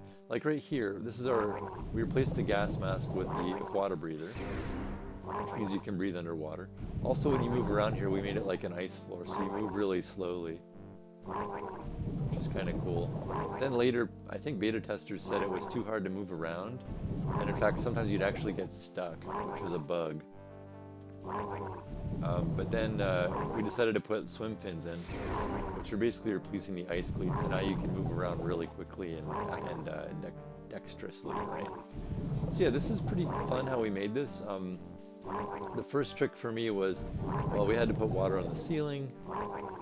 We had to make all the textures on the walls look like they were underwater. So we made them look like the textures we saw above the water, but in this case we animated like an undulating kind of light effect on all the textures you see. So it made everything look wavery. And yeah, it looks like there's kind of I forget what that, if anyone can remember the effect of water reflecting on surfaces. It has that look, so that's what we tried to do on the floor of the tank. And then we made a lot of I think Matt made a lot of the custom assets in here. I think I worked on the textures, and Matt did all of the sprite, the placeable sprites, like the coral. He did all those. He also made all these 3D fish, which are using the mousebot logic. And the funny thing is, like, they're all at different heights because the 3DOs were built like with an offset origin point. So they're all actually on traveling the same plane through the level. But they're all at different heights because the 3D objects are actually built differently at different heights, yeah. So yeah, I think a different way I might do this was I might give Kyle the aquata breather, maybe like actually right at the edge before you drop down, like kind of acting like someone was recently here doing some work in the pool and they used an aquata breather. Maybe the swim fins too, I don't know. Maybe not. But then once you have them, I'm going to put the aquata breather on so we stop hearing that, I'm sorry. Where is it? Is it F3? F5? There we go. Okay. Yep. So I think, yeah, if he dropped down here with the aquata breather on first, but then like the hazard wasn't like finding where it is, like that's a little weird. Like you're swimming around going, I'm drowning, I'm drowning, I'm drowning. It might have been kind of cool to actually have like invisible Dianogas in here to make it seem like there's some like piranha fish in here, like whatever the Star Wars equivalent of piranha fish are. And every now and then you're getting bit and you hear this little like munchy sound. That might have been actually more fun, I think, and more scary. But it's a little weird, like we wanted you to be able to like see the fish, enjoy the moment here. The bubbles were a fun touch too. They actually help sell it a lot, I think. Yeah, so we also, from here, the fun thing, again, about seeing areas you can't reach before. I don't know why Talmont doesn't see you in the aquarium. That's a little weird. I wanted to tease that, like, he's here, this is his quarters. And someone had mentioned, I think, at some point that his quarters are a little sparse.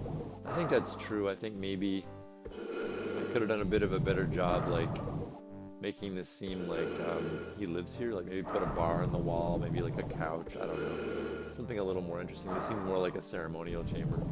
So that's a little weird. But I do like that this is where he, like, can stay here and watch the aquarium. But anyway, you see the red key you desperately need, which is kind of fun too. Yeah, maybe he thinks you work here, I don't know. So yeah, you find these locks. Since you're stuck here with nowhere to go. Oh, I ran out of oxygen from my aquata breather. I guess I could have put some batteries down here too. But I wanted this to be a bit of a challenge, which is not the point. So this is like this little lift elevator to get you out of the tank, right?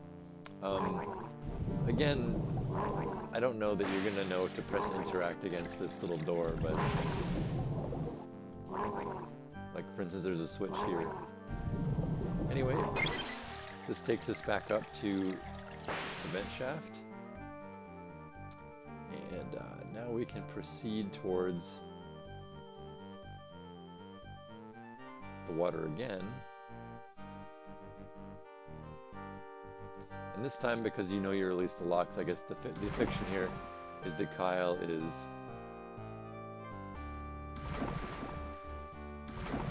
Yeah, you just hear splash noises, and that's the sound of... Like, see, that's a little weird, because now the fish are biting you. It's a little odd. Yeah, I feel like, I don't know why they're not biting you when you're down in the pit. It's a little strange. Anyway, maybe they're more aggravated when you're not down there with them. Who knows? So anyway, yeah, we've released the locks to this door.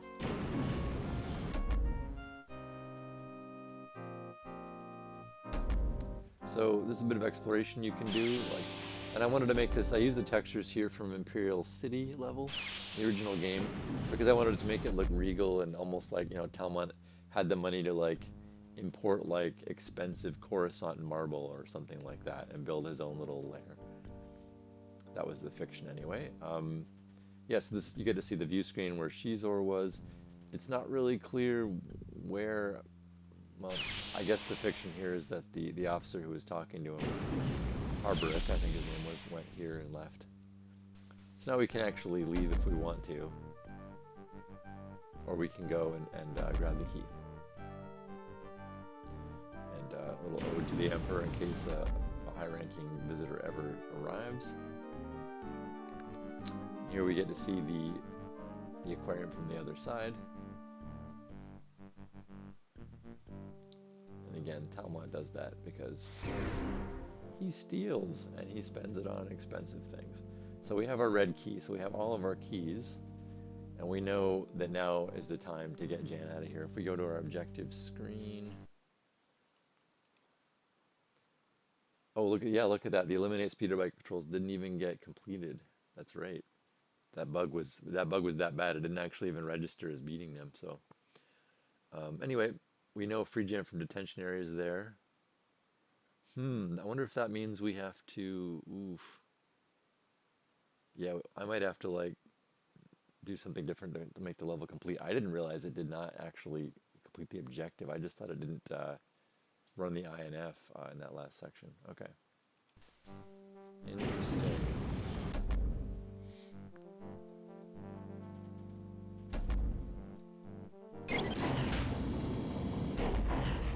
I wish there was a cheat code to complete all objectives. Is there? Anyone know? If there is, you can type it in the chat. So yeah, now you take the elevator up, and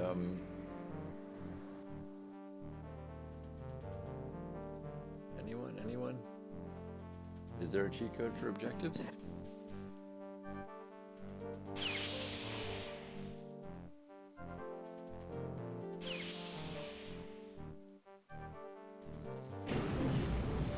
So here we're backtracking through the original corridor that takes us up to the nexus again of the Imperial Garrison.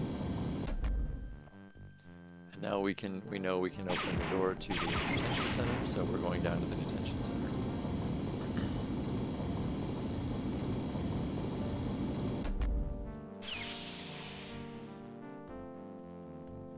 Okay, so here's our red key door.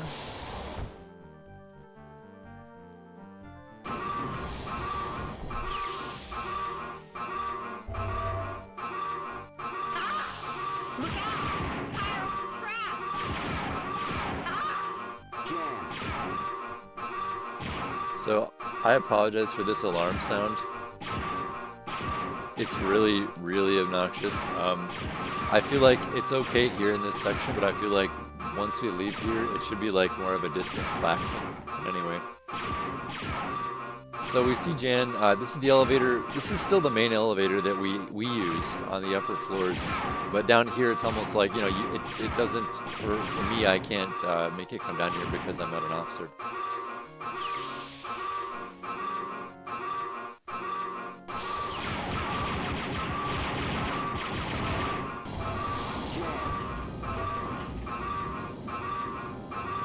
So here we were denied stopping the Imperials from taking Jan. We see them escape in the main lift. So this is kind of the whole reason for the second lift, is it's so that it allows them to get away, and allows us to follow them. So now we know where they're taking Jan. And I think you actually, this is a little weird, but I think you have to pull this twice, which isn't the best scripting. I don't know if that's on my part or there's a reason for it, but it has to stop at each floor. So for some reason I made it go all the way to the top floor. I think I was just thinking too much about continuity there. So yeah, again, it's still going, that alarm. Wow. I mean, maybe it makes people feel stressed out. I'm hoping it does, but it also is kind of annoying. So we get here, it finally stops. And our ears are ringing. But yeah, I would make it more of like a whir, or like a distant klaxon, not so like in your face or in your ears. So we're up here. Whether we came here or not, we might have to fight these guys if we didn't before. We can check out both doors. I think that might have been cool if I did this differently. Might have been something like when the platform was in use, like these lights could be on, I would switch the textures and the lighting values so that like when you came out you saw that dark down there and you saw this like brightly lit. That might be kind of cool. But it works as well. Run where you are, Catan. I'm afraid it's time for a little journey. Lieutenant, prepare Mr. Catan's personal shuttle.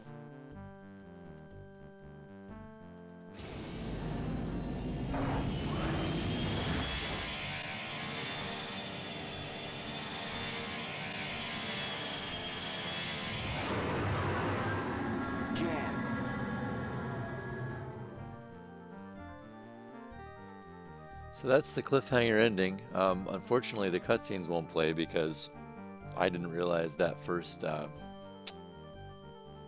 yeah, the first objective didn't actually complete. But yeah, so this is the cliffhanger ending. Kyle's captured by a lot of Imperials. I feel like looking at this now, I think to myself, like, I mean, I know I use the artifice of, like, what do you call it? Making it so you can't leave and you can't shoot these guys. Well, you can, but they don't die, which is a little weird. Yeah, I'll try LA skip at the end. You're right. Let me try that. Yeah, so here, I feel like this could have been taken one step further, maybe. Like maybe if I had something really powerful hovering, like maybe a TIE fighter or something like that hovering. Yeah, this is the effect I was talking about, Benito. Yeah, that whole, like, Matt did all that great work with the Imperial shuttle leaving, including like it taking off, the sound effects, the wings moving, and also I thought it was cool how he actually cycled the textures to make it look like the engines fired up on the back of it. That was a pretty cool effect. Yeah, and then as it flies away into the distance, it shrinks. And the cool thing is, like, if the player can't get close enough to the 3DO, you play with their sense of space and they can't tell it didn't fly far away, right? So that was like a much better view animation of the 3DO than the Outrider leaving was. And the Outrider leaving was actually one from the original game. I forget, we borrowed one from the original game for that. In the original game also, you can't look straight up, so it works better there as well. But here, yeah, I think to sell the idea of this being more like a no-win situation, I might have like a couple TIE fighters hovering there with their engines like running to make it look like you are not going anywhere. Like, also, if I could actually script it so you can't shoot, I would do that. But that's just the benefits or rather the drawbacks of the engine. So let's try LA skip. Let's see if that does it.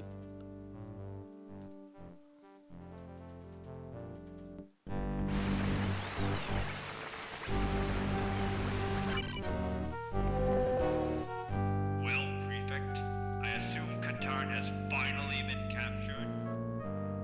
Yes, my prince. The plan worked perfectly. Of course it did. His loyalty to her is almost as well known as his remarkable resourcefulness. Don't delay. Have him sent to me immediately. The shuttle is leaving as we speak. Although I don't see why you had me send you the girl separately. Insurance, Prefect. Just in case Katarn's reputation proves true once again. Of course, such a circumstance would hardly warrant a favorable reward. I assure you, my prince, you have nothing to worry about. I have some of my best men watching him. Plus, I've made some other arrangements to ensure his arrival. He won't escape.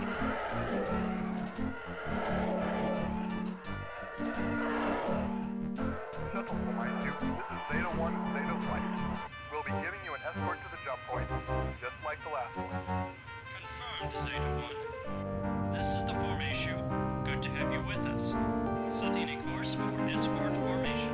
My copy for my 2. Now taking point.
Okay.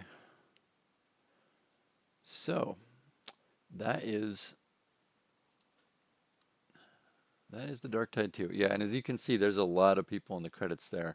Um, and that's what I mean by maximizing use of the community assets. Like um, we really tried to what do you call it? We really tried to make our as much use as we could out of all the assets the community had, and that just shows you how many people were in the community at the time building all that stuff. Also, for the end credits there, I noticed yeah, Matt's Dark Tide theme actually played in the end cutscenes, which is interesting. Um, but also, I was trying to think what else we did there. I don't know if you guys can tell. We had we had some amongst the voice acting. We had some pretty good ones in there. I think I like how Matt did a good job with Shizor. I liked how he read those lines, and I think uh, the the actor we got to play, and these are amateur actors, they're people in the community who did the voices, but the guy we had do Prefect Talmont, I thought he did a great job as well. I don't know if you can tell the actor whose likeness is used as Prefect Talmont. It's David Warner. I don't know if you guys are familiar with him. He's been in a lot of great science fiction and horror stuff that I liked, including like Star Trek Six, and he was in was it The Omen, I think. Anyway, a lot of classics, a lot of good stuff he was in. But we used his likeness for Prefect Talmont, and we also we did again. Matt did the lip syncing animation for that, and a mix of other LucasArts games spaceship stuff for the spaceship scenes, and a lot of clever, well, not clever, I guess, but we use a bunch of screenshots of places in the level, like Talmont's view screen room and the landing pad. We use them screenshots of them doctored, a lot of paint overs of those screenshots used for the backdrops for each of those cutscenes, just to sort of again get a real sense of continuity that what was happening was part of the world you just played. So it like was the tail end of that immersion. Really, that was the idea there. All right, so I'm going to kill the Force engine here. I wanted to talk a little bit about. Let me just forward this. A little bit about some of the plans here, and also this is if you guys have any questions based on what I'm saying or about anything else. About level design or about the level, please feel free to ask. But let's see what I have here. So yeah, this is the area I talked about where it's the Imperial Garrison. And when I talked about the command tower, it's over on the left there. And I'll just kind of go over the objectives. But I was trying to get the sense where the place felt like a real place, like not just you knew where to go, but it felt like it was grounded in reality. Benito asked for the ship. That's the effect you were. Oh, sorry, you already asked that. I'm sorry. That Max Snub says I got some from Carpet 22. How difficult was it to design the day-night cycle?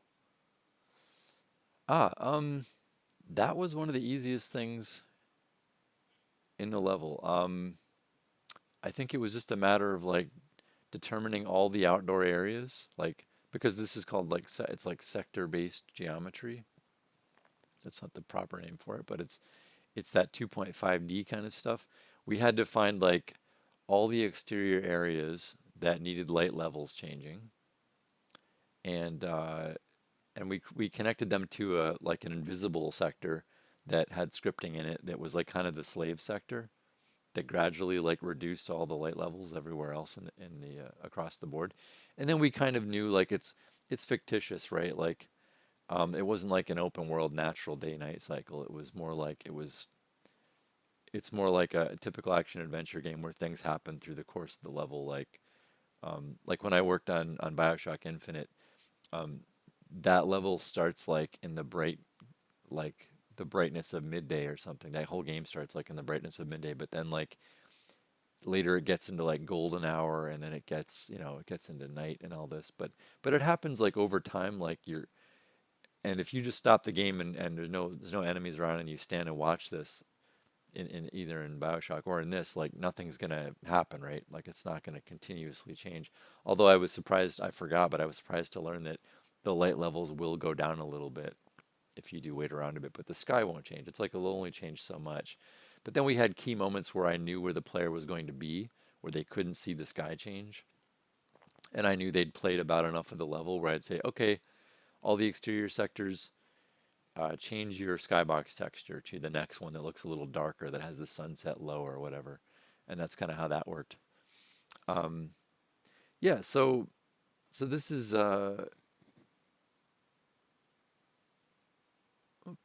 somebody new. Hey, Happy Robit, nice to see you here. Thanks for joining. OG Wookie says, how would you compare your experience level when you made the first 2 episodes to now?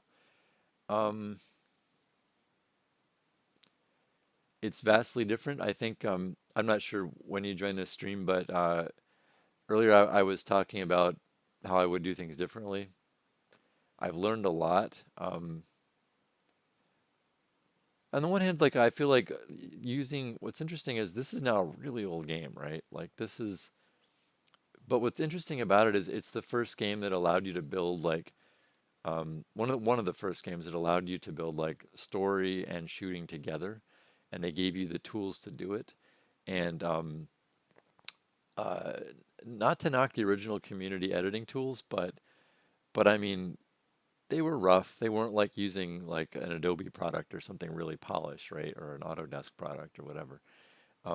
So it was rough. There were a lot of crashings. You had to find a lot of workarounds to make things work. So that got me, it got me used to, I guess, the kind of tools you'd use making games. And I feel like I've taken that experience from them, applied it now, and I now know what I should expect in my mod tools, right? Or not just my mod tools, but any tools I would use to make a game. I now know what should be there to make it fully functional, make it a good user experience for the level designer, so that they're not hamstrung in making good player experiences, right? Also, yeah, I learned about organizing objectives and how they tie to the story.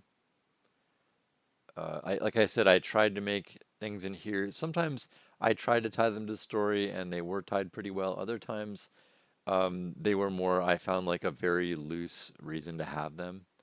Already I think I got better at it in this episode 2 of The Dark Tide versus episode 1, where in episode 1, I talked about deleting an entire section of this like the outskirts of a bandit lair, bandit lair. So I feel like I learned a lot there. Okay, yeah, you joined just before you dropped in the command tower. Okay, yeah. So yeah, like I'll show you a little bit here when I talk as well, if you want to know like how my experience is different. I'm now gonna like completely dissect and come down hard on this level and things that I think could have been much better. Benito says something I was wondering. You said that these days AAA games are more hand-holding the player than before. Does that limit your level design more than back in the day? Your level here was not confusing to follow, even without flashing objectives. I mean, that's an interesting question, because again, it comes back around to when you try to consider who your audience is, right? Like for instance, I mean, probably the gold standard now for difficult but beautiful games, it's like probably From Software, right? Like the Souls games, okay? And like, just for the record, those games, I really respect them and I think they're gorgeous, but I just don't have the attention span anymore to put myself through that kind of misery, like or difficulty of like having to play the same thing over and over again, right? because frequently in those games, one of the loops, if I recall correctly, is uh, learning through dying, right? You'll learn through dying. You'll have the same fight over and over again, if I remember about what I remember about the Souls game, and all your gear will be dropped by the thing that killed you.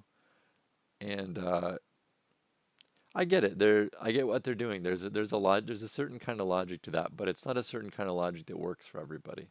It works for enough people clearly, and that's all that matters, right? Is your budget gonna find enough of an audience to be compensated with in sales, right? So back to your question. Sorry, does that limit your level design? It depends on the game, but for the kind of games I've worked on, the answer is probably yes. They were very mainstream. Mainstream means you'll get a much more casual gamer as well as a hardcore gamer, right? Um,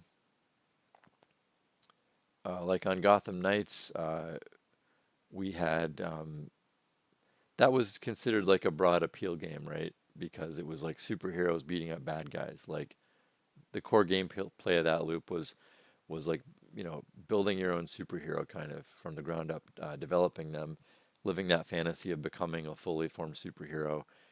So because that's the loop, it's not going to be as much about complex navigation. It's not going to be as much about um, puzzle solving. We did have puzzles in sort of the the main story missions, which were outside of the open world. They were in these kind of dungeons. Um, So yeah, there were some times where I would have wanted to, in some of my levels, where I had things where the player had to find their way in, and I thought to myself, it wasn't that hard to find. You were still kind of funneled, like there were only so many places to look to find your way in somewhere, and sometimes even like because we had a grapple mechanic in that game, you'd have a UI like appearing on things in the world where you could grapple to. So I felt like there were so many ways it would have let you get in that it would have been fine. But eventually, like when I finished, I had enough work on the level, and I decided to ask if I could put my attention elsewhere in the game.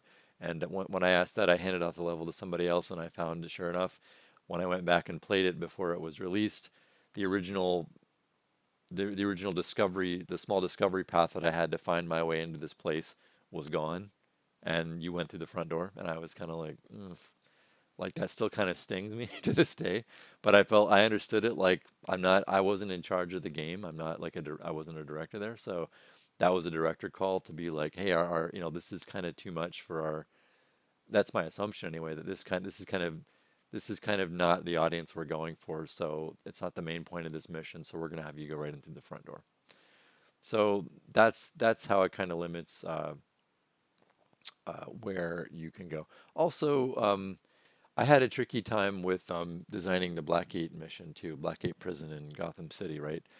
Um, because in my mind, the fiction of that was kind of like here, where um, I thought, well, it's a prison. I can't just be walking through the front doors of everywhere in the prison. So I was constantly trying to think of ways, kind of like here, where you found work the part of the adventure fantasy was you were smart. You found ways to sneak through places to get you past security checkpoints and stuff in the prison.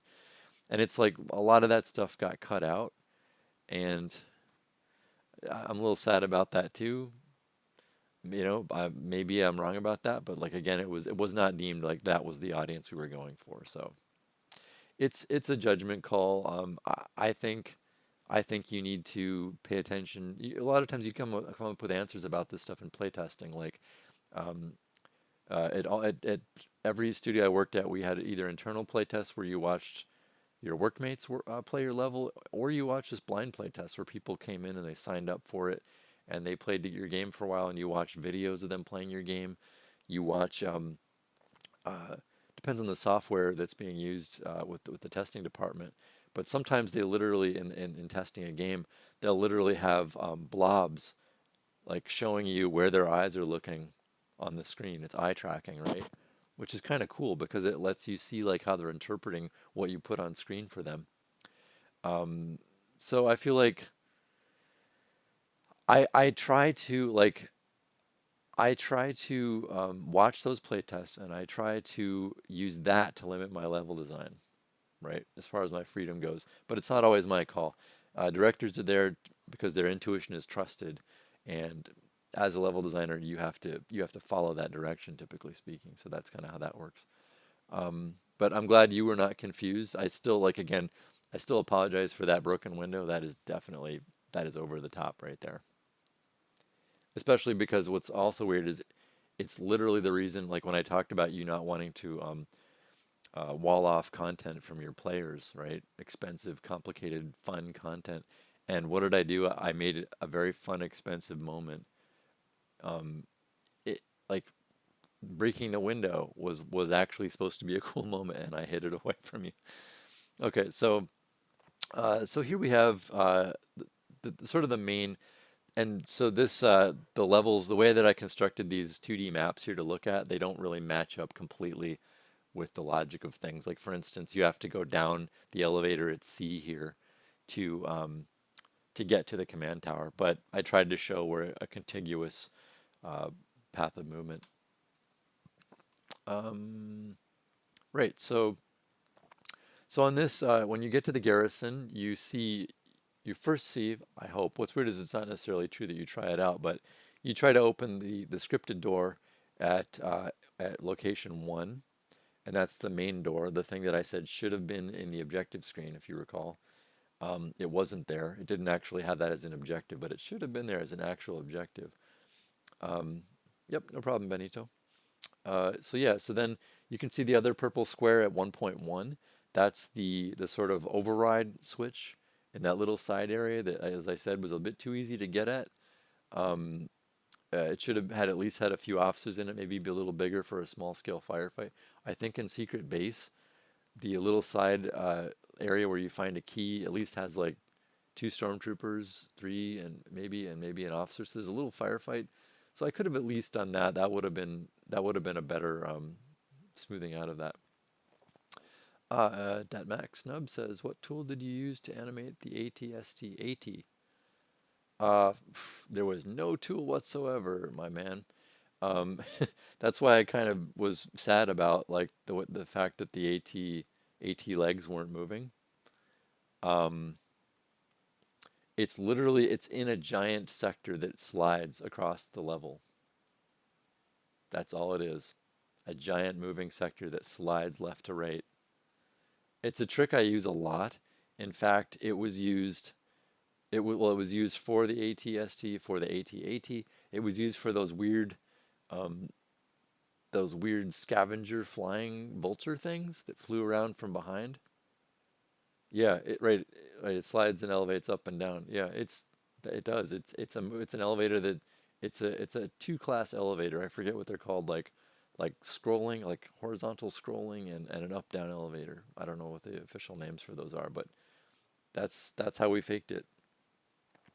And that was not a very well realized version. But we were saying, hey, well, we'll take the hit because you're gonna get to go inside of it, and it's fully textured and it's pretty. So, was the water section always planned? No, I don't think it was. I think that came around later. I think something sparked my imagination in like the tech we had. Um, I don't even remember exactly what it was. It might have even been something Matt did, where he just suddenly thought of an idea, or something I did, or who knows. Um, but suddenly I thought to myself, like, well, this is Talmont's quarters. How do you get in Talmont's quarters? And then I started thinking about like this is where when I talked about planning your level early on. Um, if the story's driving the gameplay moments, right? You think to yourself, well, okay, let's follow that logic. If Talmont is rich and he's embezzling money and he's a glutton, he is just abusing the the gross riches he's stealing from everyone. What would he do? He'd build the swankiest pad ever, and that swanky pad would have a huge zoo-sized aquarium in it on the driest planet ever. Like, so I thought to myself, that would be cool. And then, yeah, so those two ideas came along together, really. That's how I could justify it. It wouldn't otherwise, like, you know, why you'd have to think of a reason why would there be an aquarium? It wouldn't make sense otherwise. Like, it wouldn't be like in the garrison, right? It would have to be in the command tower. So, um, I don't know. I mean, I haven't played Archangel in a long time. I mean, obviously there's been swimming water since the sewer levels in the original game, but I don't. There might have been, yeah, there might have been something. Yeah, now that I think of it, there might have been something where you're underwater, and yeah, the easiest implementation you can do is have the player drop through using that sector where I use it a couple times in the level where you look like you fall through something, but it just teleports you to the sector below it. I used it once to at area 3 here on the map um, to drop down into that security corridor, and I use it here to drop through the water. So that's one trick you can do, and then you can put water texture on the ceiling to make it look like that's where the water is. Um, and then you can add a icy floor to the bottom to make it feel like you're swimming, I guess. So let's see. The flying creatures by the cliff was an amazing touch. It's things like that make Dark Tide series so special. Was that part of the original design? Nope, that was not. It was more just you think of things that are easy to do and pull off. Um, that was an easy thing to do. I just had to make a little wax that looked like its wings were moving, and it was kind of similar to in the Dark Tide one when you sneak around a cliff and you see the TIE interceptors fly by across the vista. It's the same thing. I just didn't want TIE fighters flying by. Um, I wanted like more creatures, so that's all it was. I don't even know what those creatures are supposed to be. Oh, yes, I do. I think they're graphic taken from Super Star Wars, the old Nintendo game. I never had a Nintendo, but I think they're from that. Yeah. Um, oh, thanks, Carpet22. Um, yeah, that was Tatooine Minox. Yeah, that is. They are a bit Minoc-y, maybe. Yeah, I just thought they were fun, and I don't know. I thought, who's to say there aren't flying creatures on Tatooine? I don't know if I've ever seen them, but maybe. Yeah, so, okay, so I go from scripted 1 to 1.1. We open the door, we go in. We have 3 elevators. I think if I did this again, there's a few things about the Nexus here. I got a little carried away, right? Like, for instance, there's these, where the black squares are. There are these pits, which seem very Star Warsy to me, but like this place isn't big enough for pits. It's not epic. It just feels a little weird. Like, why are there pits, right? Who knows? I probably would make that a solid floor now if I did it. Also, that's a lot of elevators, and that's a lot of elevators in a small space. We really only needed, I think, I don't think technically there's a reason we couldn't do this, but we really only needed A and B, right? We needed A because that's kind of the elevator. The idea there is like if they have prisoners that come in from the AT-AT, or they have prisoners that come in from the roof of the command tower where the shuttles land, that they would be taken down the A elevator all the way down to the holding cells. That was that's always really important to think about, the kind of hierarchy of the spaces you're building. Like, does it make sense? Like, if you step back a minute, you know, does it make sense? And like I said, the AT-AT location in the valley didn't make sense. Like, it was stuck in an alley. And then yeah, so if you go down, that was the idea there. So we really only need to B. B could kind of be like the security forces elevator. Like, only like there will never be prisoners in that elevator. It would just be the staff of the garrison, right? Which means C and D are kind of superfluous. It means B could actually be, it could easily be, well, not easily. Yeah, no, it could be. I was gonna say it could go down one floor and you could reach the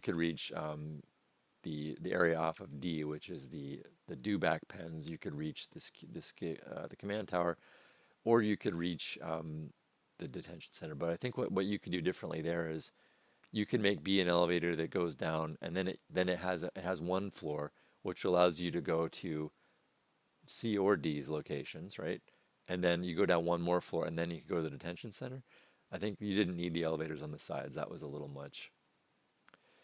So yeah, that's how that works. Okay, another question about the breaking class. Archangel 3 was supposed to have something similar. Oh wow, okay, Lionel's working on Archangel 3 again. Sweet. Which means we'll get the Black Whirlwind weapon again. Also fun. Which, spoiler alert, I borrowed that for as another fan favorite in the Dark Tide 3. Okay, so yeah, so that's so from there you go to, let's see. Yeah, you go, let's see if I can forward this here. Right, so this is the sort of upper deck of the garrison. We have here, we can see that you ride up on the elevator at A, you pull the switch on the floor, and it calls in the AT-AT, which arrives there, and that's where you get the blue key to open the blue key door, which gives you access to the sort of back territory of the garrison on the cliff's edge. If I go back here, that enables you to go through at 2. You have one small fight against a trooper there, which is weird because like I said, the trooper's kind of on the wrong side of that door. He probably should have been near 1.1. But then you sneak around the cliff's edge, and you get to 3 where it's the breakable wall for some reason. Again, I think that was, I don't really dig that. I think I would have made something like, yeah, like just an open hatch or something that was open to the air. Like honestly, I feel like there's already a security door at 2. I don't think we needed to blow something up at 3 to get in, especially because explosives are not a commonly found thing in this level. They're very rare. So you drop into the security corridor and you go through that floor there of the command tower. That's the breaking glass at 4, as I said. I think definitely that should have been like alluded to or hinted at, that you could break through that. And then you sneak into the roof of the elevator E. You can't open that door, the purple door, yet because you haven't used the elevator from below. So yeah, this is the aquarium. Yeah, so I think, like I said when we were playing it, hopefully I won't belabor this too much, but you come in through the elevator's roof at E. You're forced to go counterclockwise around this vent. There's a little elevator there to come back up from below at the yellow square at the bottom of that loop. You see Prince Shizor there at 5. These are kind of the beats, right? Like this is when I bring this up, what I should be saying is this is the kind of stuff you should plan out before you start building the level, at least to some extent, at least in a loose form. Obviously, these are taken from like actual screenshots of the game in the editor. Well, actually in WDFuse 3.0. So, but if you can plan this out at least at a high level, you'll know what you're building for. Because one of the things I think about when I play this level is it feels a little bit small to me at times. Like a little bit tight, like everything needs to be like 20% bigger. Not everything, but a lot of stuff. Like I crammed things into little spaces. But I feel like it's sort of like for a couple reasons though. One, like the way that I presented the screens in these images are I'm trying to show the sort of outer bounds of the garrison and the command tower. So I wanted to maintain that reality. I tried to make sure the level like all fit, right? That it all fit and made sense. Which I mean, obviously, there is a bit of a need for that now that I say that out loud, because in Dark Forces you can actually bring up a vector drawn map of the level you're playing. So it does have to make sense, or it's going to be really obvious. What's funny is in a lot of modern games, they fudge that a lot because what's weird is a lot of older games had that map, right? That they had that player map that you could go in and look, see where you were going. Modern games instead tend toward in-world icons, objective icons telling you where to go. Here's where I'm going to plug my one of my videos on the Epic Games dev community that I did for Epic Games, because I actually, in the last one I did, I think, I actually made an objective system where there's points in the world showing you where to go. But a lot of games do that in lieu of an in-game map. I thought it was pretty awesome that like the modern Doom games had an in-game map, a really good one. That was really fun for me.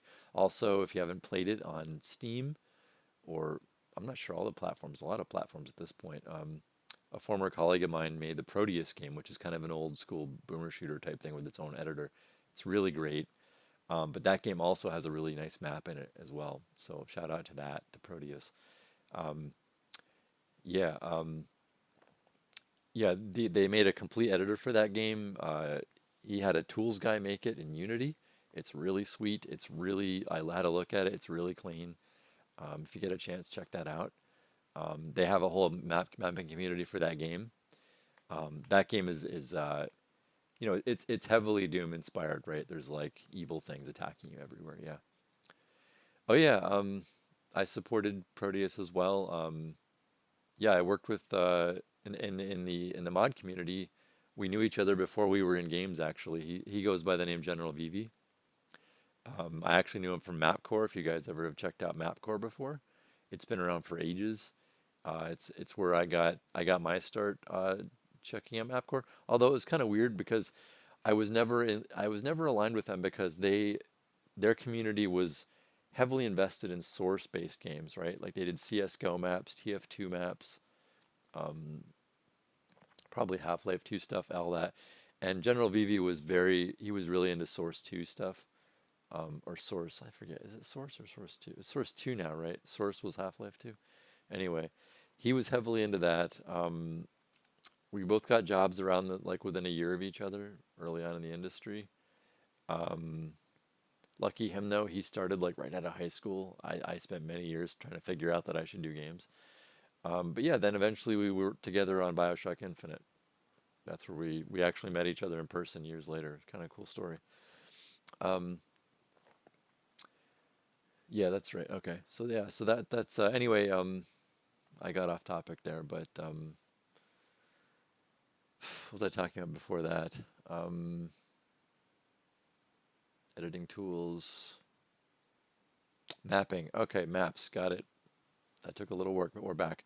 All right. Yeah. So yeah. So when you have an in-game map to reference while you're playing the game, your spaces have to make more sense, right?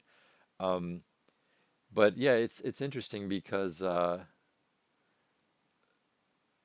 think your work's harder when your spaces have to make sense. Like in Gotham Knights, there's no way to check like when you go into like the so-called dungeons that you do access from a point in the main world. Even there's even some missions in like probably like the Fallout games and Skyrim where you go into a dungeon out of the open world, right? And you don't know that space you entered wouldn't really fit in the open world. It kind of seems like it does, but you don't really know. And often I bet they didn't care about it. It probably didn't really matter. But it's harder when you're building things like this. I think it's a good practice too, though, to think about your stuff holistically, though, as interiors and exteriors, the whole architecture of the space and how they make sense.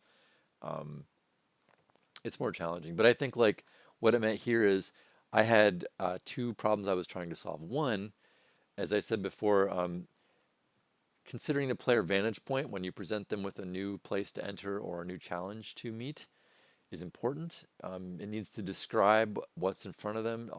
It needs to describe the navigational challenges, maybe the threats, things like that. And I like my reveal, just that little ledge just to the left of the head of the AT-AT in this picture here. That's your three-quarter view of the garrison building, the exterior of the garrison building. So it was built to a scale that you could see the whole building, right? Which is tricky. For instance, in Secret Base in the original game, you can't see the whole building. You get a sense that it's really big, and it makes sense. You walk all the way around it, but you never get a picture of the whole building, which is kind of a bummer. It's technically, I'm sure they had technical reasons, like you build sectors too big with too many, looking across too many adjoined sectors, you get this Hall of Mirrors effect. So they probably couldn't show you the whole building anyway, but I was trying to do my best to make that possible, right? But it also meant the building had to be smaller for me to do that. So that kind of hamstrung me a little bit. I could only make the interior so big because I had to fit in the exterior.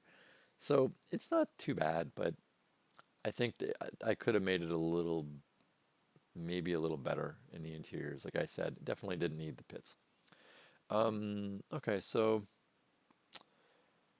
right, so okay, so it's 6. We drop down in the water.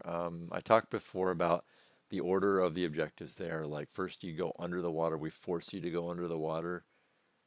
Like you can't even check the door you're supposed to open. It's a little weird. It's almost like a better way to do this would have been to not ride the roof of the elevator down, but actually drop into the elevator maybe. And then when you get down in, yeah, this is where it's tricky. If you took the elevator down in the first place, right? Then you got out, then you have options, right? Like, then you could check the door and we could say, oh, it's locked. But still, like I said, we didn't give you a way of knowing that there's like an override for the locks under the water. Like we didn't tell you that, right? So it's again that whole area would need a rethink. I'm not going to try to solve it on the fly. Every time I think I have a solution, I think, no, you can't do that. No, you can't do that either. There's also technical challenges about like when you drop in the water, when we make you swim. It's not bad as it is, and people have fun with it. They eventually find their way out. It's okay. Um, Yeah, but I think like with some more planning, it could have been even better and smoother, and you could have felt more connected to it.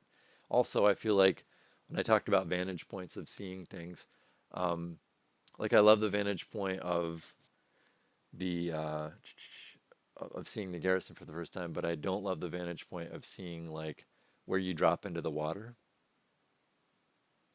That was rough. Yeah, it was never easy to move in DOS or in Mac OS, honestly. The swimming. What's weird is the swimming, for some reason, I feel like when they made that swimming movement mode for the main game, they knew its limitations and somehow they built areas in ways that suited that movement, right? Um, yeah, and I feel like we used it in this tight little space, and there were times you would literally like get stuck, and you'd be like, you'd have to push forward, and you were moving at like 0.00001 of your movement speed, and you'd have to push in one direction till it finally like let you speed up again after like 30 seconds. Meanwhile, your batteries are draining. So again, that's another thing I would do differently. I would make it so that yeah, it's just too bad. Like I feel like that's a technical limitation. Like the icy floor movement didn't always work. So I think I'd make it so that before you drop down at 6, we would put by the edge of the drop down like the breather and the swim fins, just to make it simpler. Because it's like it was. I thought the movement was cool that like you felt like you were underwater moving that way, but obviously if there's a bug, it's not worth it, right? Because the bug happened enough too. It wasn't like rare. It happened a fair amount. Um, yeah, if the Force engine fixes it, that's great. We could totally. I would probably keep designing things that way then. All right, so yeah, we get down through the main door here. Yeah, we see the red key through the aquarium. We go back up. I have arrows to show like where you enter the water from up the upper arrow and you exit from the lower. You go back up, you circle back around. You drop again down by 6. This time when you drop down, you swim and you go through the door across that little gangplank. And then you can go down the stairs that are kind of at like, say, the north part of this image. And then you go down, you grab the red key. Talmont's no longer there. He ran away. I guess maybe the idea is maybe he did see you and he ran away.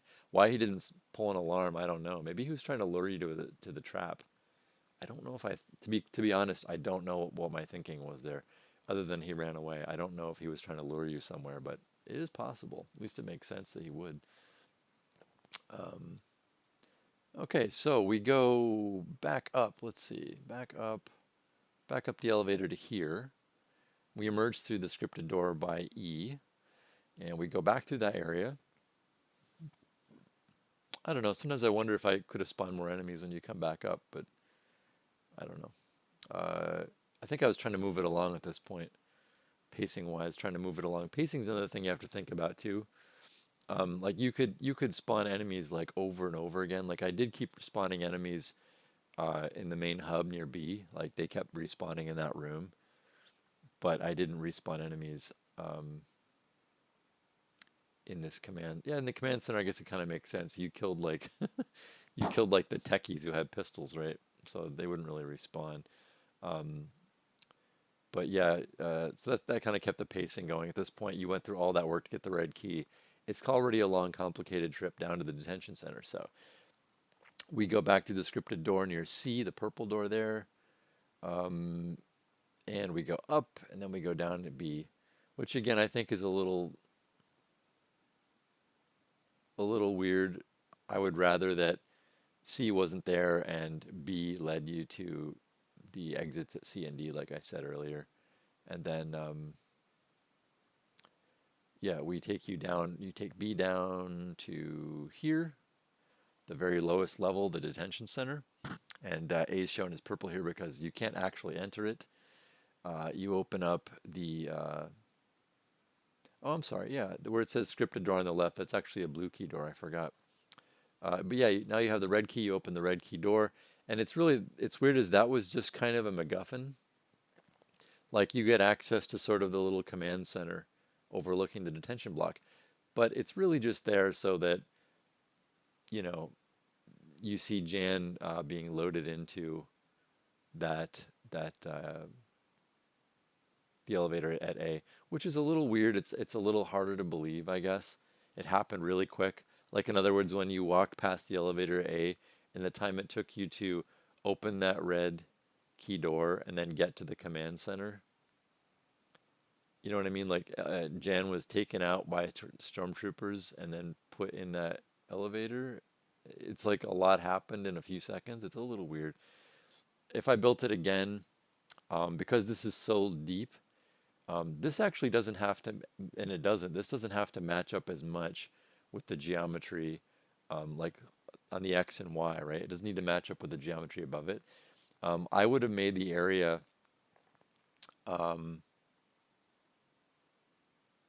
actually, here's an idea. Yes, here's what I would do. I would have, like, even though it was kind of cool to allow the purple door here to be opened by the blue key, I would have made this so that that was the red key door, right? It opened everything. And then I would have made like the red key door just like you couldn't open it at all. It was just a locked door. But then there was another access door at the end of that detention block that led you all the way back around all those cells that eventually led you to that little command center. Then that would have seemed like it would have been A, simpler, and B, yeah, it would have been simpler, and then it also would have made more sense. Like it took a long time to go all the way around to get to that command center, and then like by the time you saw Jan, it would have seemed like, okay, I get it. But you can easily break this where, not break the actual game, but you can break the believability of it, where you can quickly like run around really fast, and it's like it happens super fast. So Benito asks, was Jan imprisoned in the room on the right? I think I remember it was open when you went back, but you didn't went in. No, it was locked, actually. I know, yeah, I know which one. You mean the room opposite the purple door. Yes, that room was actually locked.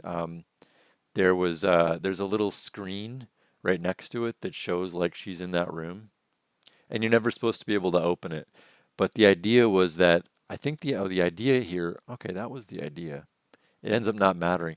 But the idea was that by going through the red door and accessing that little security area, sort of command room, I don't know what you're going to call that. That's where the switch is that would open that door. Oh, I see what you're saying. I'm sorry. Yeah, it was open. Yes, it was open after I went through the red key door. That's true. Yeah. Because the fiction there again was that like they opened it and they let her out and put her in the elevator A. But yeah, it's again, it happens way too fast. The player needs like a little more time for it to happen after they pass near the elevator A, but it happens too fast. So okay, yeah, so she gets, you run out past the red door again after you see her in the elevator. We slam it shut. There's a little sector, a little trigger there that makes it slam shut. So you can't get to her, so you're forced to go back up through B. So you hop in B and you shoot the switch to go up to here. And now you're forced to switch elevators, so you go over to A. And the idea here is that they've already unloaded her off of A to the shuttle that's waiting. And let's see, now you go up A, and you go up again to the top floor, which I actually didn't represent in these images because it's pretty simple.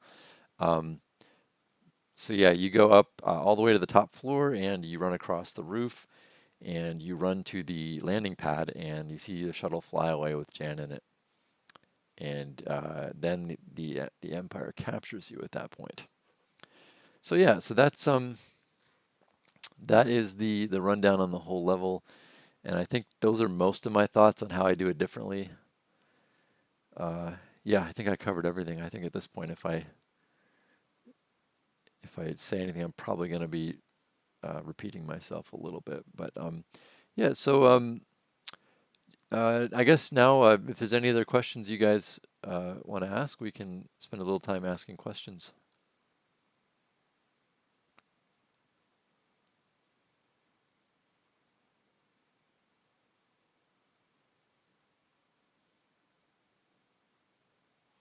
If there's any suggestions you guys have as well for these streams, please let me know. This is only my second one. When am I doing the Dark Tide 3? I'm not promising anything. I am going to do it. I am going to do that. That's going to have to be a multi-part one because that's a long one. I'm sure you guys, well, if you played them, you know. It's, how many levels is that? It's 1, 2. There's a mini level. It's like 3 full-size levels and 1 mini level. Yeah. So it's gonna be at least 2 sessions. Maybe 3. I don't know. We'll have to see how it goes. But that's definitely gonna happen. Next week I'm probably not gonna do the Dark Tide. If I have time, I'm considering putting together. Next week is the 10th anniversary of BioShock Infinite's release. I thought about doing like an anniversary edition of the stream where I talk about the work I did on the Comstock House level. That was I was the mission owner for that one with the Boys of Silence. So I thought about doing an overview of that level and the design challenges that went into that, and that could be interesting, I think, to do it because like I don't have access to the original like editor maps anymore.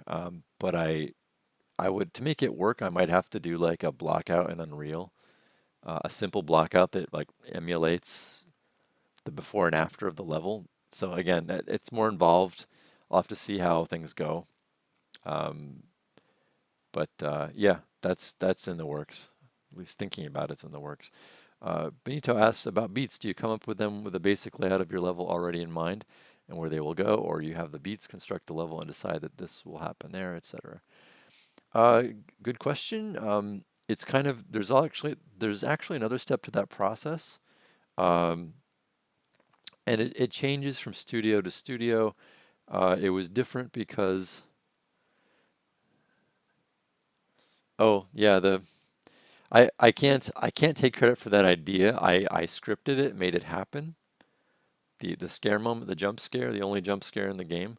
But it was requested as a nod to the jump scare in the first BioShock game. And yeah, I forget who asked for it. It might have been Ken Levine. I don't know. A lot of times the level designers for that game would get we get direction from Ken that would kind of be broadcast to us through like our lead level designer, that kind of thing. And I remember at one point the lead level designer came to me and requested. They said they want this in the level. I think he said Ken wants it, but I don't know. Anyway, yeah. So back to the question. Yeah, it depends on the studio, but how much things are planned. Oftentimes, creative director, they'll have an outline for the story of the whole game that you're playing, right? And it's a high-level direction. If you think of like, for instance, this is an episode. Say this was a freestanding game. The Dark Tide 2 is an episode in the freestanding game. It's part of a whole arc that takes place from episode 1 to what was supposed to be episode 5. In Gotham Knights, there was what we called the mystery, the main mystery of the game, and there was an arc to that. And so you're given kind of a, well, at Warner Brothers here, they called it a blueprint of the story. It's very high level. It only has like very simple things like then the hero goes here, then the hero goes there, and they find this. But like if I were to tell a blueprint of the Dark Tide, right, it would be like the blueprint of the story is uh, it starts off with a text crawl like Kyle's going to warn Luke Skywalker on Tatooine, and then he's shot down by Imperial troops, and he starts off on a whole nother adventure, and then their stuff's damaged in the crash, and he has to find a way to find a way off planet, to find a way to either repair the ship or call for help. Like the very higher level things. And during this time, he finds the help in a Jawa sandcrawler, and along the way fights with Tusken Raiders and bandits and Jawas and everything. So like that's the and the high level arc is like it turns out they were shot down at the behest of this guy because Prince Shizor, because he's helping another guy named Lord Viserys, and so you're given this really high level story, but then you flesh out all the moment to moment things. And so yeah, so um, that's kind of how it works. Then you think about to yourself like, all right, how does this story play out? And you think about, you fill in the gaps in the story if you're lucky. It depends, right? Some studios it's more dictated to you. At the time I was at Irrational Games, it was a very narrative focused studio, so the story was first. At times, we would actually have to sort of push to have a combat in the game sometimes, because maybe it didn't really jibe with the main narrative goals of a particular area. So whenever narrative had overriding concerns, we had to listen to them, because that was considered part of the sort of entertainment pie of the game, right? The biggest part of that pie chart, biggest ingredient was in my opinion, it was the narrative. Like it was a shooter, but it was a much more heavily narrative focused game than say like the first BioShock. I'm not going to get into it too much, but um, that Max Stub says, if you do the BioShock Infinite Anniversary, may I suggest having the game selected in your Twitch stream so folks can possibly hop in if they see it on the Games tab. Absolutely. Thank you for reminding me about that. Yep. This does pop up under Dark Forces, right? I thought I tagged it. If it's not, please tell me, because that's an oversight on my part if I forgot. But yeah, so I hope that explains. That's kind of not a really detailed answer, Benito, but I hope that answers your question. Um, one thing I will bring up about that is, and I've had this problem on different projects, but weird. Okay, that's weird. Is it just a tag, or is it a special game tag? Oh, I think I'm getting confused with. Oh, okay, I think the level design learning. Okay, good to hear it. I think the level design learning channel on YouTube might have the games tagged on the videos, but not here. I forget. It's crazy because I'm just so you guys know, I'm keeping these videos. Well, DF21's keeping these videos in particular on their channel, which is great. I've also started a level design learning channel on YouTube where I'm keeping these streams for posterity as well. Yeah, and I'm trying to manage all this stuff, and I think I forgot which things have which tags, so sorry about that. Um, yeah, so I guess that's about it for now, unless you guys have any more questions.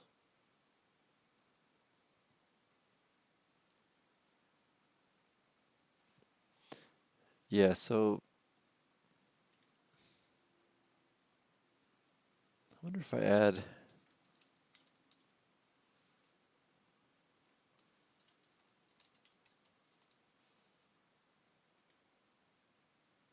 I just added a tag.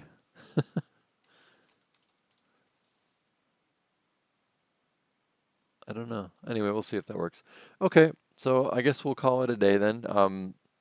These streams usually do run pretty long. I usually budget 2 hours, but I don't seem to be able to keep 2 hours in for them. But I'm glad you guys showed up, and I will be back again with another stream soon.